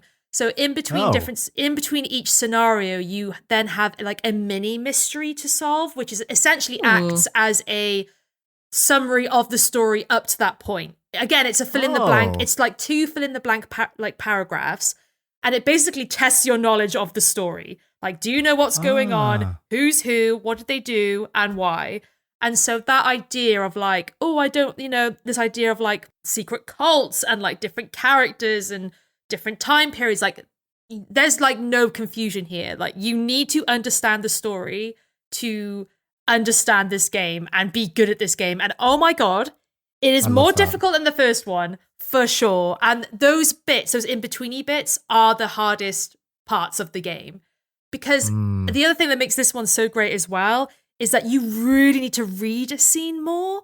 In the last one, you can kind of rely on having the words that you pick up from a scene tell you what's happening. But this one, that's sometimes you just have to look at what's going on and then just infer from that. And so interesting. The absolute, like, I think Golden Idol, I put like 7 hours in. This one has 20 cases. Each one took me at least like, some of them you'd get quite quickly, but that's nice. You'd have a really difficult one, then you'd have one that was like, brain teasy, but not too bad, and then another really difficult one. But oh my god, those really difficult ones would take me like up to an hour. They are really intense, super good. You feel like absolutely galaxy brained when you solve them. So yeah, this is literally the first one, but better. And I don't know how they did it. It's amazing. This good on this them. will be like in Game of the Year chats for me. Oh, yeah, absolutely. Hello. That's a late contender.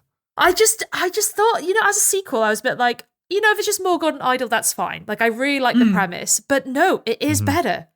It's more shocking. Wow, the murders are more like intense.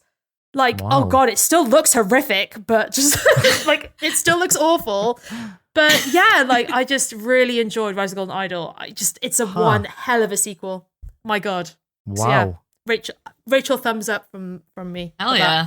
Rachel approved, everyone. Stamp. You haven't got to. I don't have time, Rachel. I can't play these things before. Well, that's the thing. This is like a 20-hour indie. All the indies this year are so long. They're not giving us time.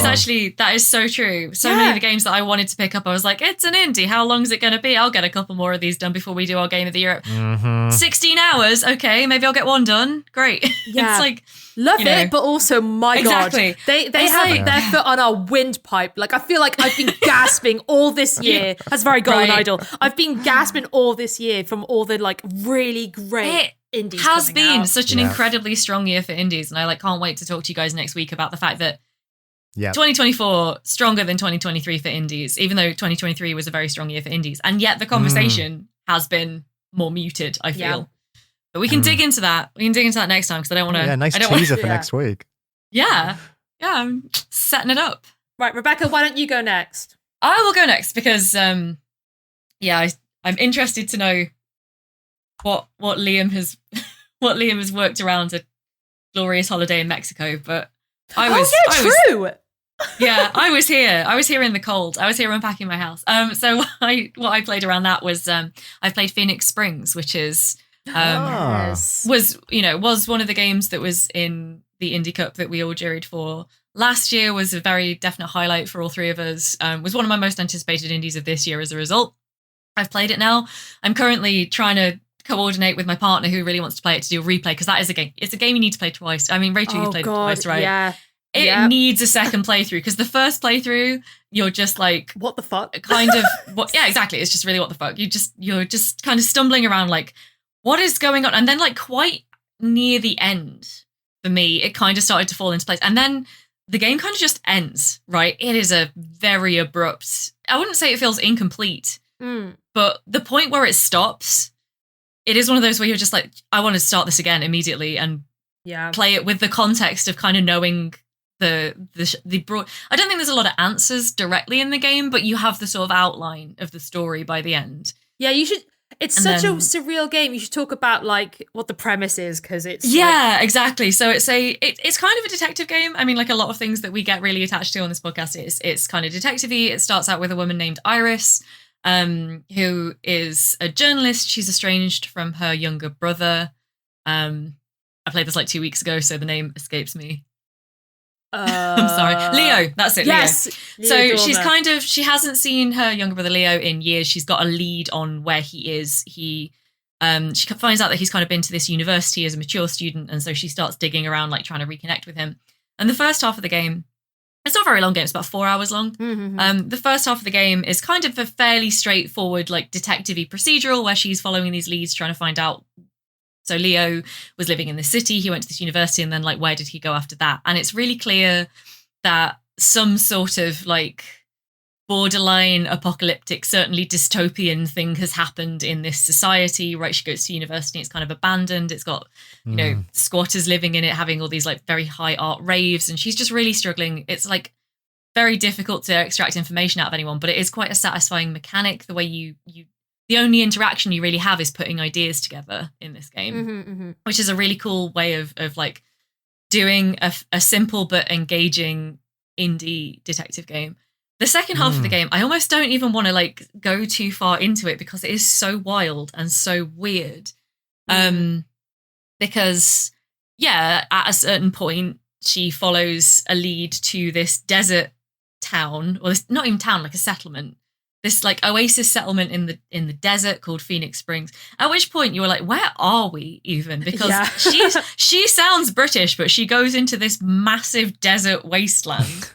It's so weird, and I still need to play through this with a friend of the podcast, Mick, because it would be so up his alley. And also he has a good background for this because he is someone who is trained in science, but he's really interested in like philosophy. And I'm like, I need a scientist and a philosopher to help me understand. You need a translator. Yeah, exactly, this game. It's really wild. I did find that like the sort of like problem solving, especially in the second half, is a bit more obtuse. Yeah. Like it is a little, it's really good. There's a full hint system in the game, basically, which just takes you to a full walkthrough on the developer Caligram Which didn't work website. when I played it. Oh, did it not? It was not live when I did it. Oh my God. So that was fun. So I tried not to lean too heavily on that, but I did occasionally resort to it.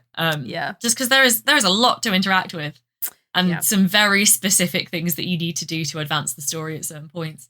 But yeah, I just remember because I had messaged you, Rachel, after I just finished, and I was like, I just finished Phoenix Springs, and like, I think I like it. Like, I think that was I think that was a positive experience, but I just need to, it's definitely something that you need to like sit with for a bit. Yeah, absolutely. I think, to be honest, it's better to view it as, for me, I would say, think of it as an 8-hour game. It takes 4 hours to finish, and then it takes 4 hours to finish again because you're going to want to play it again.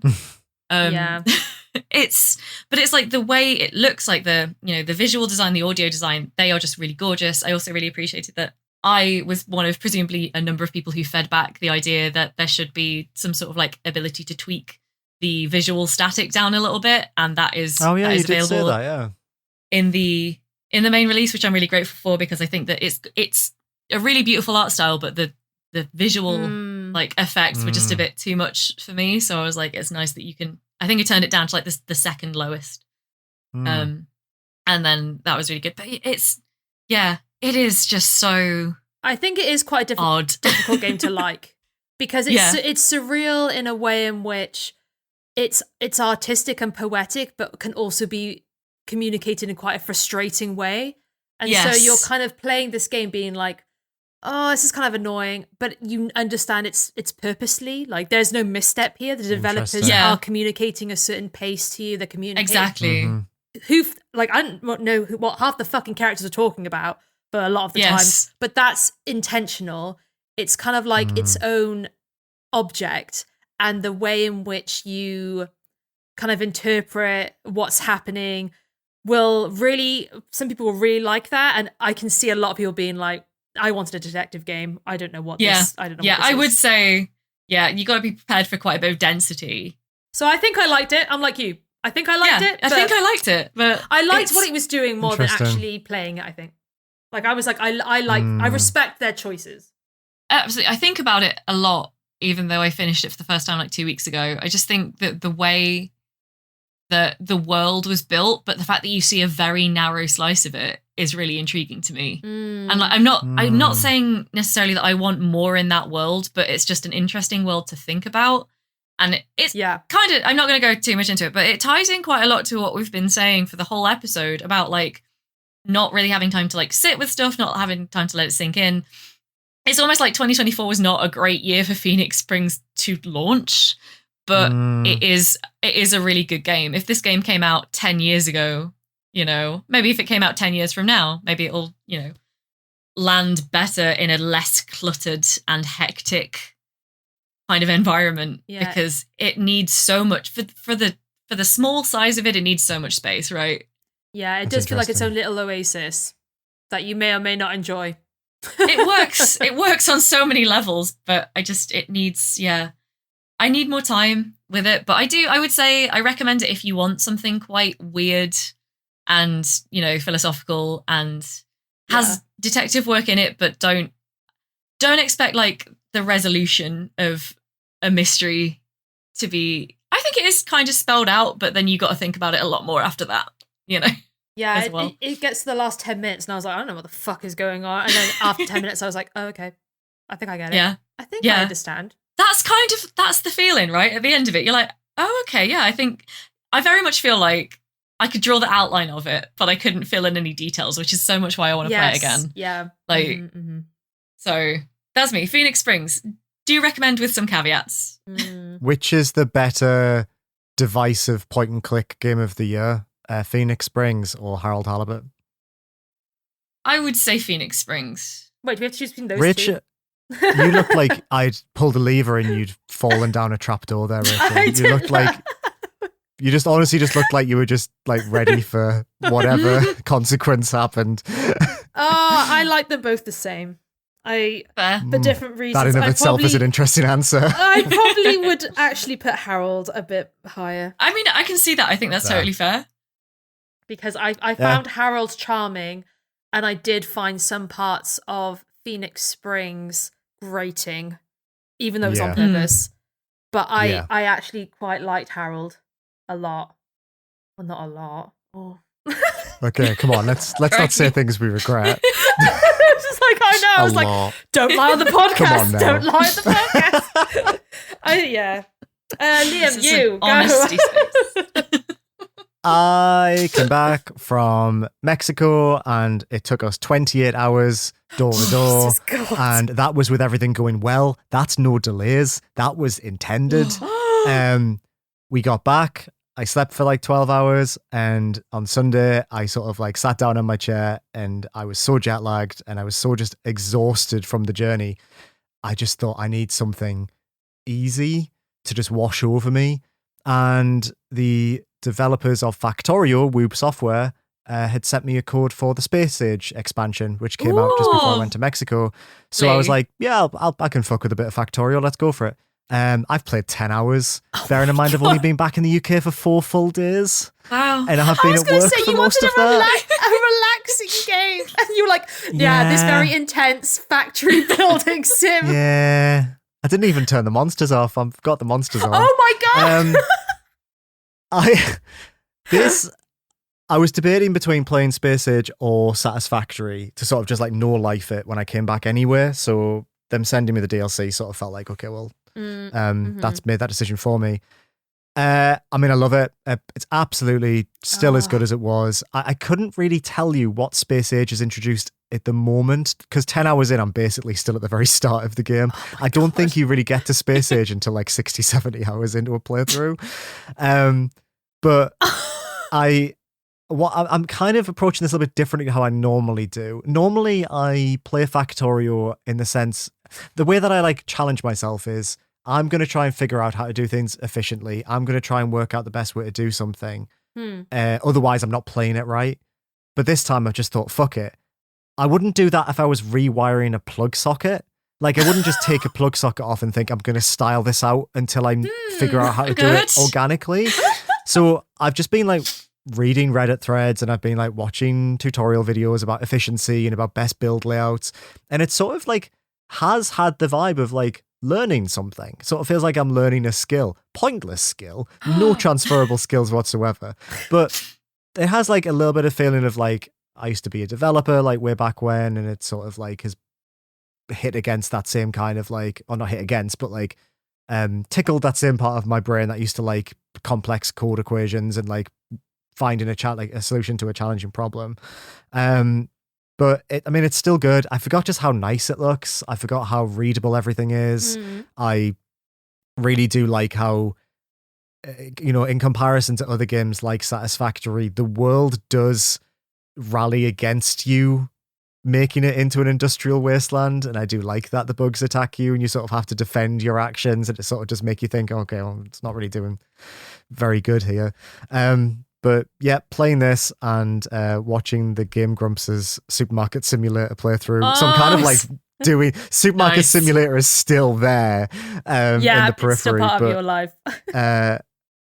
Yeah, it's good. And is Space Age good? Couldn't fucking tell you, mate. I'm assuming so. Will I get there? Probably not. That's 60 wild. hours. Come on now. But I'm enjoying it. Thank you for the code, Woob. I really appreciate the code. It's on me for like thinking I could get to Space Age. But yeah, Factorio, still good. A game that came out in 2016. Sort of relevant to what we're talking about in the first part of this podcast. Yeah, I feel like that proves a very important point.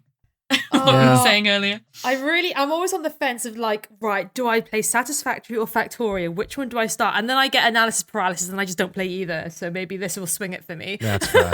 I'm like, which very intense factory building sim do I want to put loads of time and hours into? If I could recommend one to you, it would be Satisfactory. Because whereas Satisfactory has a little bit of a humorous edge to it. Oh, yeah. It's not easier, but I think it's sort of more accessible. Not as whereas Factorio is like nihilistic and incredibly deep.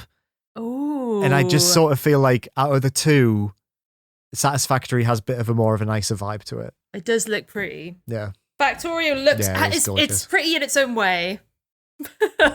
Yeah, but it's grimy, like intentionally gross. Yes, right? Like, that's the one. Intentionally grimy. Yeah. Rusty. It feels like if you touched it, you'd get like, I don't know, like a blood infection. You need tetanus. Yes. Yeah. You need to get your shots topped up. Yeah. Agreed. Oh my god. Nice little run down there. I'm glad that we've all managed to get some quality indie time in, given that the last few weeks have been a bit mostly for good reasons, unusual, I think, for everyone. But still, it's nice to it's nice that we've all got something to bring to show everyone. I guess. Speaking of perfect segue, so good at this. We should do our hyperfixations before we finish. Yay! Yeah.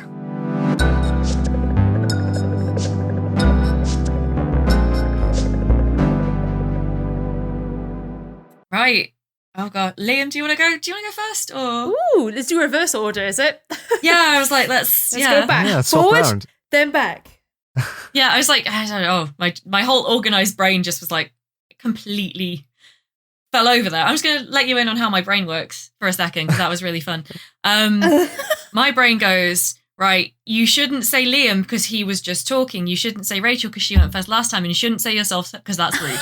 And that's just exactly the stuff. This is like, if you want to know what chronic anxiety feels like, and like having got to the age of 34 by learning to deal with it very quickly, that is exactly what my brain does at every decision. God, it just tells me all of the negatives. Man. And then I have to go, the least worst one is, I don't know. Oh. I like it when you host and you go first on hyperfixations, by the way. You've done it a few times and I'm always like, good. I feel like you're really firing from the hip when you made that decision. Yeah, no, some days I can. Today clearly was just not the day for it. That's fair. My hyperfixation is, again, weirdly linked. Earlier, Rachel, you made a point that you've never played Half-Life, and my hyperfixation is related to Half-Life. Okay. When I was away, Half-Life 2 celebrated its 20th anniversary, and Valve released a 2-hour documentary, which I've been watching. And they did this last year for the original Half-Life's 25th anniversary. And that documentary was absolutely incredible.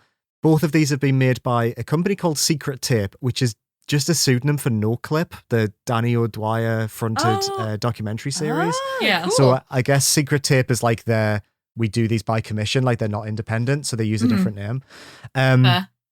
So I'm about 20 minutes off from finishing this Half-Life 2 documentary. Half-Life 2, I've spoken about this on the podcast before, but it is a very, very, very important game to me. Like, it wasn't just Half-Life 2 as an individual entity that became like a huge part of my life as a teenager. It was Gary's Mod, it was Counter-Strike, it was Team Fortress, it was all of the mods for Half-Life Deathmatch that I used to play. I used to run a Half-Life 2 Deathmatch server. Like, I was that much of a sicko.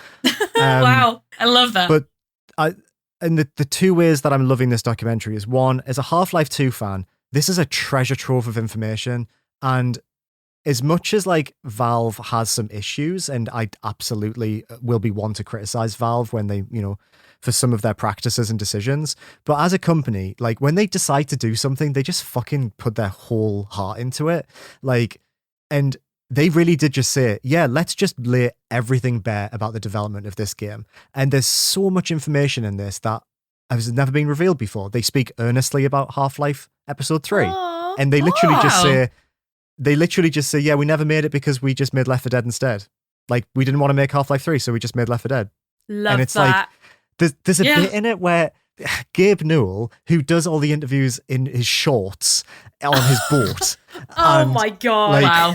There's a bit where they're talking about how the company nearly went bankrupt because they were sued by Vivendi during development.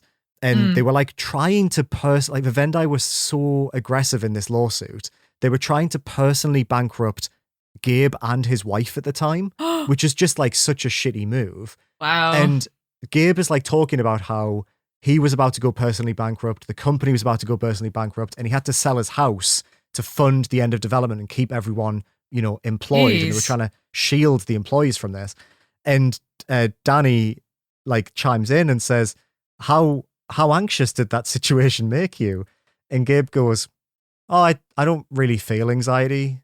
Like, I just don't, it didn't really bother me. Like, and then he goes, I was in South Africa recently and a shark was trying to bite me while I was scuba diving and people were like freaking out. But I was just like, oh yeah, I know this is dangerous. I need to get away. But I just didn't feel the anxiety of it. And like, this documentary is wild. It's so good. That's like, amazing. Very funny. Oh my it's God. incredible. Wow. So yeah, on the one hand, it's just like, if you're a Half-Life 2 fan, you need to watch this. It's just like a beautiful, brilliant, like insightful look at this wonderful game. But also just like, as someone, again, like linked to what we were talking about before, as someone who used to do video, it's just a really nicely done documentary. It's very well paced. The amount of people they've got in and the clips that they pick for the narrative that they end up telling. I mean, No Clip are just like best in class at this stuff. And from a game history preservation standpoint, I'm just so happy that Valve did one for Half-Life and then we're like, fuck it, let's do another one a year later. That is cool. Yeah, cool as shit. Would recommend if you like Half-Life. Maybe not one for you, Rachel. Just that one for me, that one clip of Gabe. I'll just watch that bit. I'll like find that clip and send it to you. It's so funny. I definitely need to watch that. And the Half-Life anniversary kind of was on the periphery of what I was looking at lately because obviously, famously, Half-Life 2 shares a birthday with Vampire the Masquerade Bloodlines, which I chose to cover instead because I was left unsupervised. So that's what I spent a couple of days. Yeah, no, that was really interesting though. Like that, what a day. What a day for video games. You've got like Half-Life 2, iconic, Vampire the Masquerade Bloodlines, iconic in a very different way. And also, like, the fact that I wrote about this a bit on VG actually, but the fact that they mandated that Bloodlines come out on the same day as Half-Life 2 is wild. Yeah, that's fine. Yeah, they were like, rush it out to come out on the same day as like the game that we all know is going to be Game of the Year. Yeah, that's a great plan. Like, Is it because wasn't it made using the same engine? it was, and they wanted to like have multiple games demonstrating the engine out, I think, Yeah. on launch day or something. But it was one game's made by the literal team that made the engine. That's exactly what I said in my article. I was like, surely there's Yeah. like one quite obvious issue between running it as an in-house proprietary technology and as a third-party licensee. Like, So funny. what? Anyway, a little bit of self-promotion there because I'm like, what a wild story it was to dig into that even a little bit, just to look at that like shed It is birthday. interesting. What a day. Jeez, I need to know how this man manages to feel no fear though. That's incredible. Yeah, that is great. That is amazing. Just like, Gabe. yeah, no, I was so unaffected by needing to take out a mortgage on my house to like keep my company afloat and fight this legal battle that now I can just face off a shark and it doesn't even register with me. I think it says a lot about the people who are able to take risk. But I was about to say, yeah. But there's something here about like for every Gabe Newell, there's probably 100 people that take the risk and got eaten by the shark. Yeah, exactly, right. But yeah. Yes, very nice. Rebecca. Yes, I love that. That was very quick. I very much like that. So, Rebecca, are you next now then?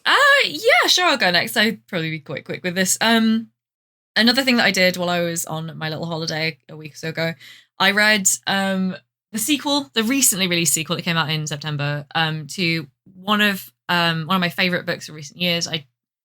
If you've listened to season 0, you might remember that this was a hyperfixation of mine summer of last year, I think, which was so the first book is The House in the Cerulean Sea by TJ Klune. The sequel, Somewhere Beyond the Sea, came out in September. I basically, October was so mad for me, I did not read at all. So the first thing that I did was like take the top book off of my pile of like books that I really wanted to read and read it. And yeah, it was lovely. It's a lovely follow-up. I'm really pleased by how, I read it. It's about 400 pages long. I read it in a week around doing all the stuff to the house, playing a video game that I was quite invested in. Like, I wasn't just doing that, and I still managed to read this fairly long novel in a week, which I think shows how invested I got in it. Yeah. So the setup is it's a very very sweet and affirming and very queer, like found family, like high fantasy, sort of like. Just trying to think of the best way to like encapsulate it is it's basically not wanting to spoil the end of the first book, but it's just the found family dealing with some new problems. That's sweet. Some new problems that are explicitly linked to and railing against like anti-trans bigotry in particular. And the thing that this author, because he's very into writing queer affirming stories, and I think he wrote House in the Cerulean Sea to be like standalone, and then came back like this year like, no, hold on, we're just going to come in with an explicitly real quick explicit pro-trans messaging in this fantasy novel. I think it's really important that we have some like very pro-trans high fantasy stories coming out, and it's like I will say I didn't enjoy it quite as much as the first one. I think the first one was like almost a perfect story for me in the way that it was structured. This one was a little bit like, just the pacing felt a little bit less awesome for me. I think that the ending kind of like outstayed its welcome a little bit, but generally I was still like, the kid characters are brilliant. Like they're the main like guy. It's about this guy who's like adopted all of these children that are like very volatile magical beings. There's like 7 of them. They're brilliant. I don't usually go in for kid characters, but I'm like, I was gonna say kid characters are normally shit. You want to punch them so immediately. Good. They are the highlight of these books. They're so good. Like so nice. The central kind of love story I thought was a little bit less like, I was a bit less invested in it this time. But it was just really nice. I'm like, yes, I just wanted like, say, definitely read, the queer affirming, like nice family fantasy that just feels like a big warm hug. And it was really nice to read that sequel. Yeah. Oh, that's really nice. So that was lovely. On my Speaking holiday. Of books, I am halfway through Absolution, by the way. I haven't started it. I think I might start it next week, so I got a bit more time off because I need to use up my annual leave. So. Just how's it going? Just generally. What I'll say, but no spoilers. But how is it? No spoilers whatsoever.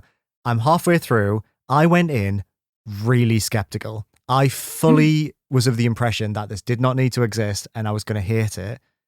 halfway through, I think it's fucking great. I really like it. But I'm so glad. What I will say is it's very much a companion piece to the first three.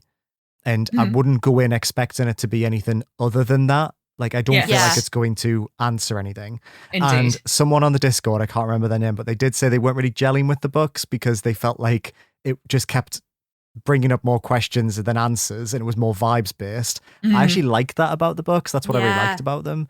This is like pure that. I might actually say Phoenix Springs does have a bit of a Southern Reach vibe to it in that way. Interesting. So don't you say that to me. Don't you drop Factorio to play Phoenix Springs straight away. It's don't use 4 my hours, activation Liam. phrase. You can run Factorio on one screen and Phoenix Springs on another. It's 4 hours. It's very true. It's in common that it's vibes based, but in terms of subject matter, probably not. I think the subject matter is tangential at best, but in terms of like the feel, like I even think like the color palette of Phoenix Springs almost mirrors the very vivid like artwork for the books as well, and it's got that. It's all got that very like weird kind of, we're not going to answer it, but you can probably figure out the broad outline of the solution if you think about it. Yeah. Interesting. I think it connects down that, but not in the same way that I would say that like Southern Reach and say Control fit together, which is like almost they could be in the same like continuous Control and narrative, authority basically. are the same. Yeah, absolutely, 100%. To the point where I think Remedy must have read that book. Oh, I think that they did name check that trilogy as one of their inspirations when they.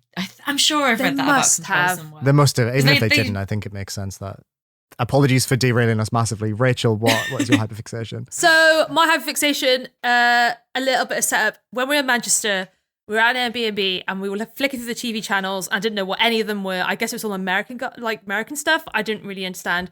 Then we came across a channel called Mech Plus, which played Robot Wars 24/7. Fuck off. What are you talking about? Me and Henry watched, God, no, we were in Manchester for 4 days and every evening we watched nothing but Robot Wars. And early 2000 Robot Wars. That's amazing. Craig Charles I love era. that. And it was so good. It was the best thing Sorry, ever. what's this channel called? Mech Plus. I've never heard of And this guess channel. what? Why have I never heard And of this guess channel? what? We came back to our house. I went on my TV. I went through the settings. And there it was. Mech Plus on my TV. I think it might be an LG TV thing. I'm not quite sure. But there is a channel called Mech Plus that plays nothing but Robot Wars. And get this. I guess no one wants to buy their ad space. So every time there's an ad break, they might play one ad, but then it's just a 2-minute montage of Robot Wars battles because no one's buying the ad space. So even the adverts is just Robot Wars. This is life-changing information. I'm on. This is the best thing I've ever heard. Right. So me and Henry every evening would put on Mech Plus. We would watch old school Robot Wars and some of the new stuff with Dara O'Brien and Angela. I grew up watching Robot Wars, as I'm sure you two did. I also really loved the reboot. I thought it was really well done. I thought the drama was so good. There's only two sports I'm interested in, and that's Robot Wars and RuPaul's Drag Race. Those are my two sports. Those are my Olympics. Combine the two, imagine. So we rewatched because we thought it was just the new series, which I didn't mind. I loved it. But then, we tuned back in and they were re-showing like old Robot Wars. And it was just like, oh my God, this is amazing. And it was such a great discovery. And like, it was just so, like, the difference between like the new season and the old one is like how unhinged the old seasons were. Like, don't get me wrong. Yeah, the new robots, you got chainsaws, flippers, you know, the whole flipper movement was a massive like switch up. Oh, spinners. That was the new thing. Spinners were the new thing. Hypnodisc, my beloved. Yeah. Oh yeah. But I guess like the seasons that we watched, which were really back in the day, were like it was like, here's a trial. Your robot against 4 of the house robots, and that let's just see what happens. There was there was no like, oh, you like if you hit a button, then the house robot. No. There's Sergeant Bash, Matilda, Dead they Vessel, just come in. all at once on this, and the people who are controlling it are having such a fucking good time. They are just like, my robot's just got blown to bits. Oh yeah, because on the new one, don't get me wrong, but they spend like thousands and thousands of pounds on these robots, which I love. Don't get me wrong, but seeing like these robots being made out of like a dustbin and like whatever you had in a Hoover bag, it's just so much fun. So, like, I don't know. We just had a really good time watching so many hours of old Robot Wars reruns, and I was just like, oh my God, and it was so great. I loved it so much. I was just Wait a minute. That's the best recommendation. Yeah, so good. Oh, thank you so much for bringing this to our attention, Rachel, because this is so good to know. Yeah, I mean, we have a canned outro now, so I never know how to end these things anymore. I'm just like, good night, everybody. Play games you like. Don't play new ones. Don't pre-order. Don't become a games journalist. Love you all. Bye. Oh, God. No. Indieventure is a video games podcast created, produced, hosted, and edited by Rachel Watts, Rebecca Jones, and me, Liam Richardson. For more information, including a list of every game we mentioned in this episode, make sure to check out our website, indieventurepodcast.co.uk. You can get in touch by sending your questions, comments, and feedback to contact@indieventurepodcast.co.uk. You can support the show by rating us 5 stars and leaving a review on Apple Podcasts or your preferred podcast provider of choice. Some of the games we talk about on the show may have been provided to us for free for review consideration. Our intro music and stings were composed for us by Ollie Newbury. Check the episode description to hear more of his excellent tunes. Thanks so much for listening, and we'll see you again in 2 weeks for another episode of Indieventure. Bye for now.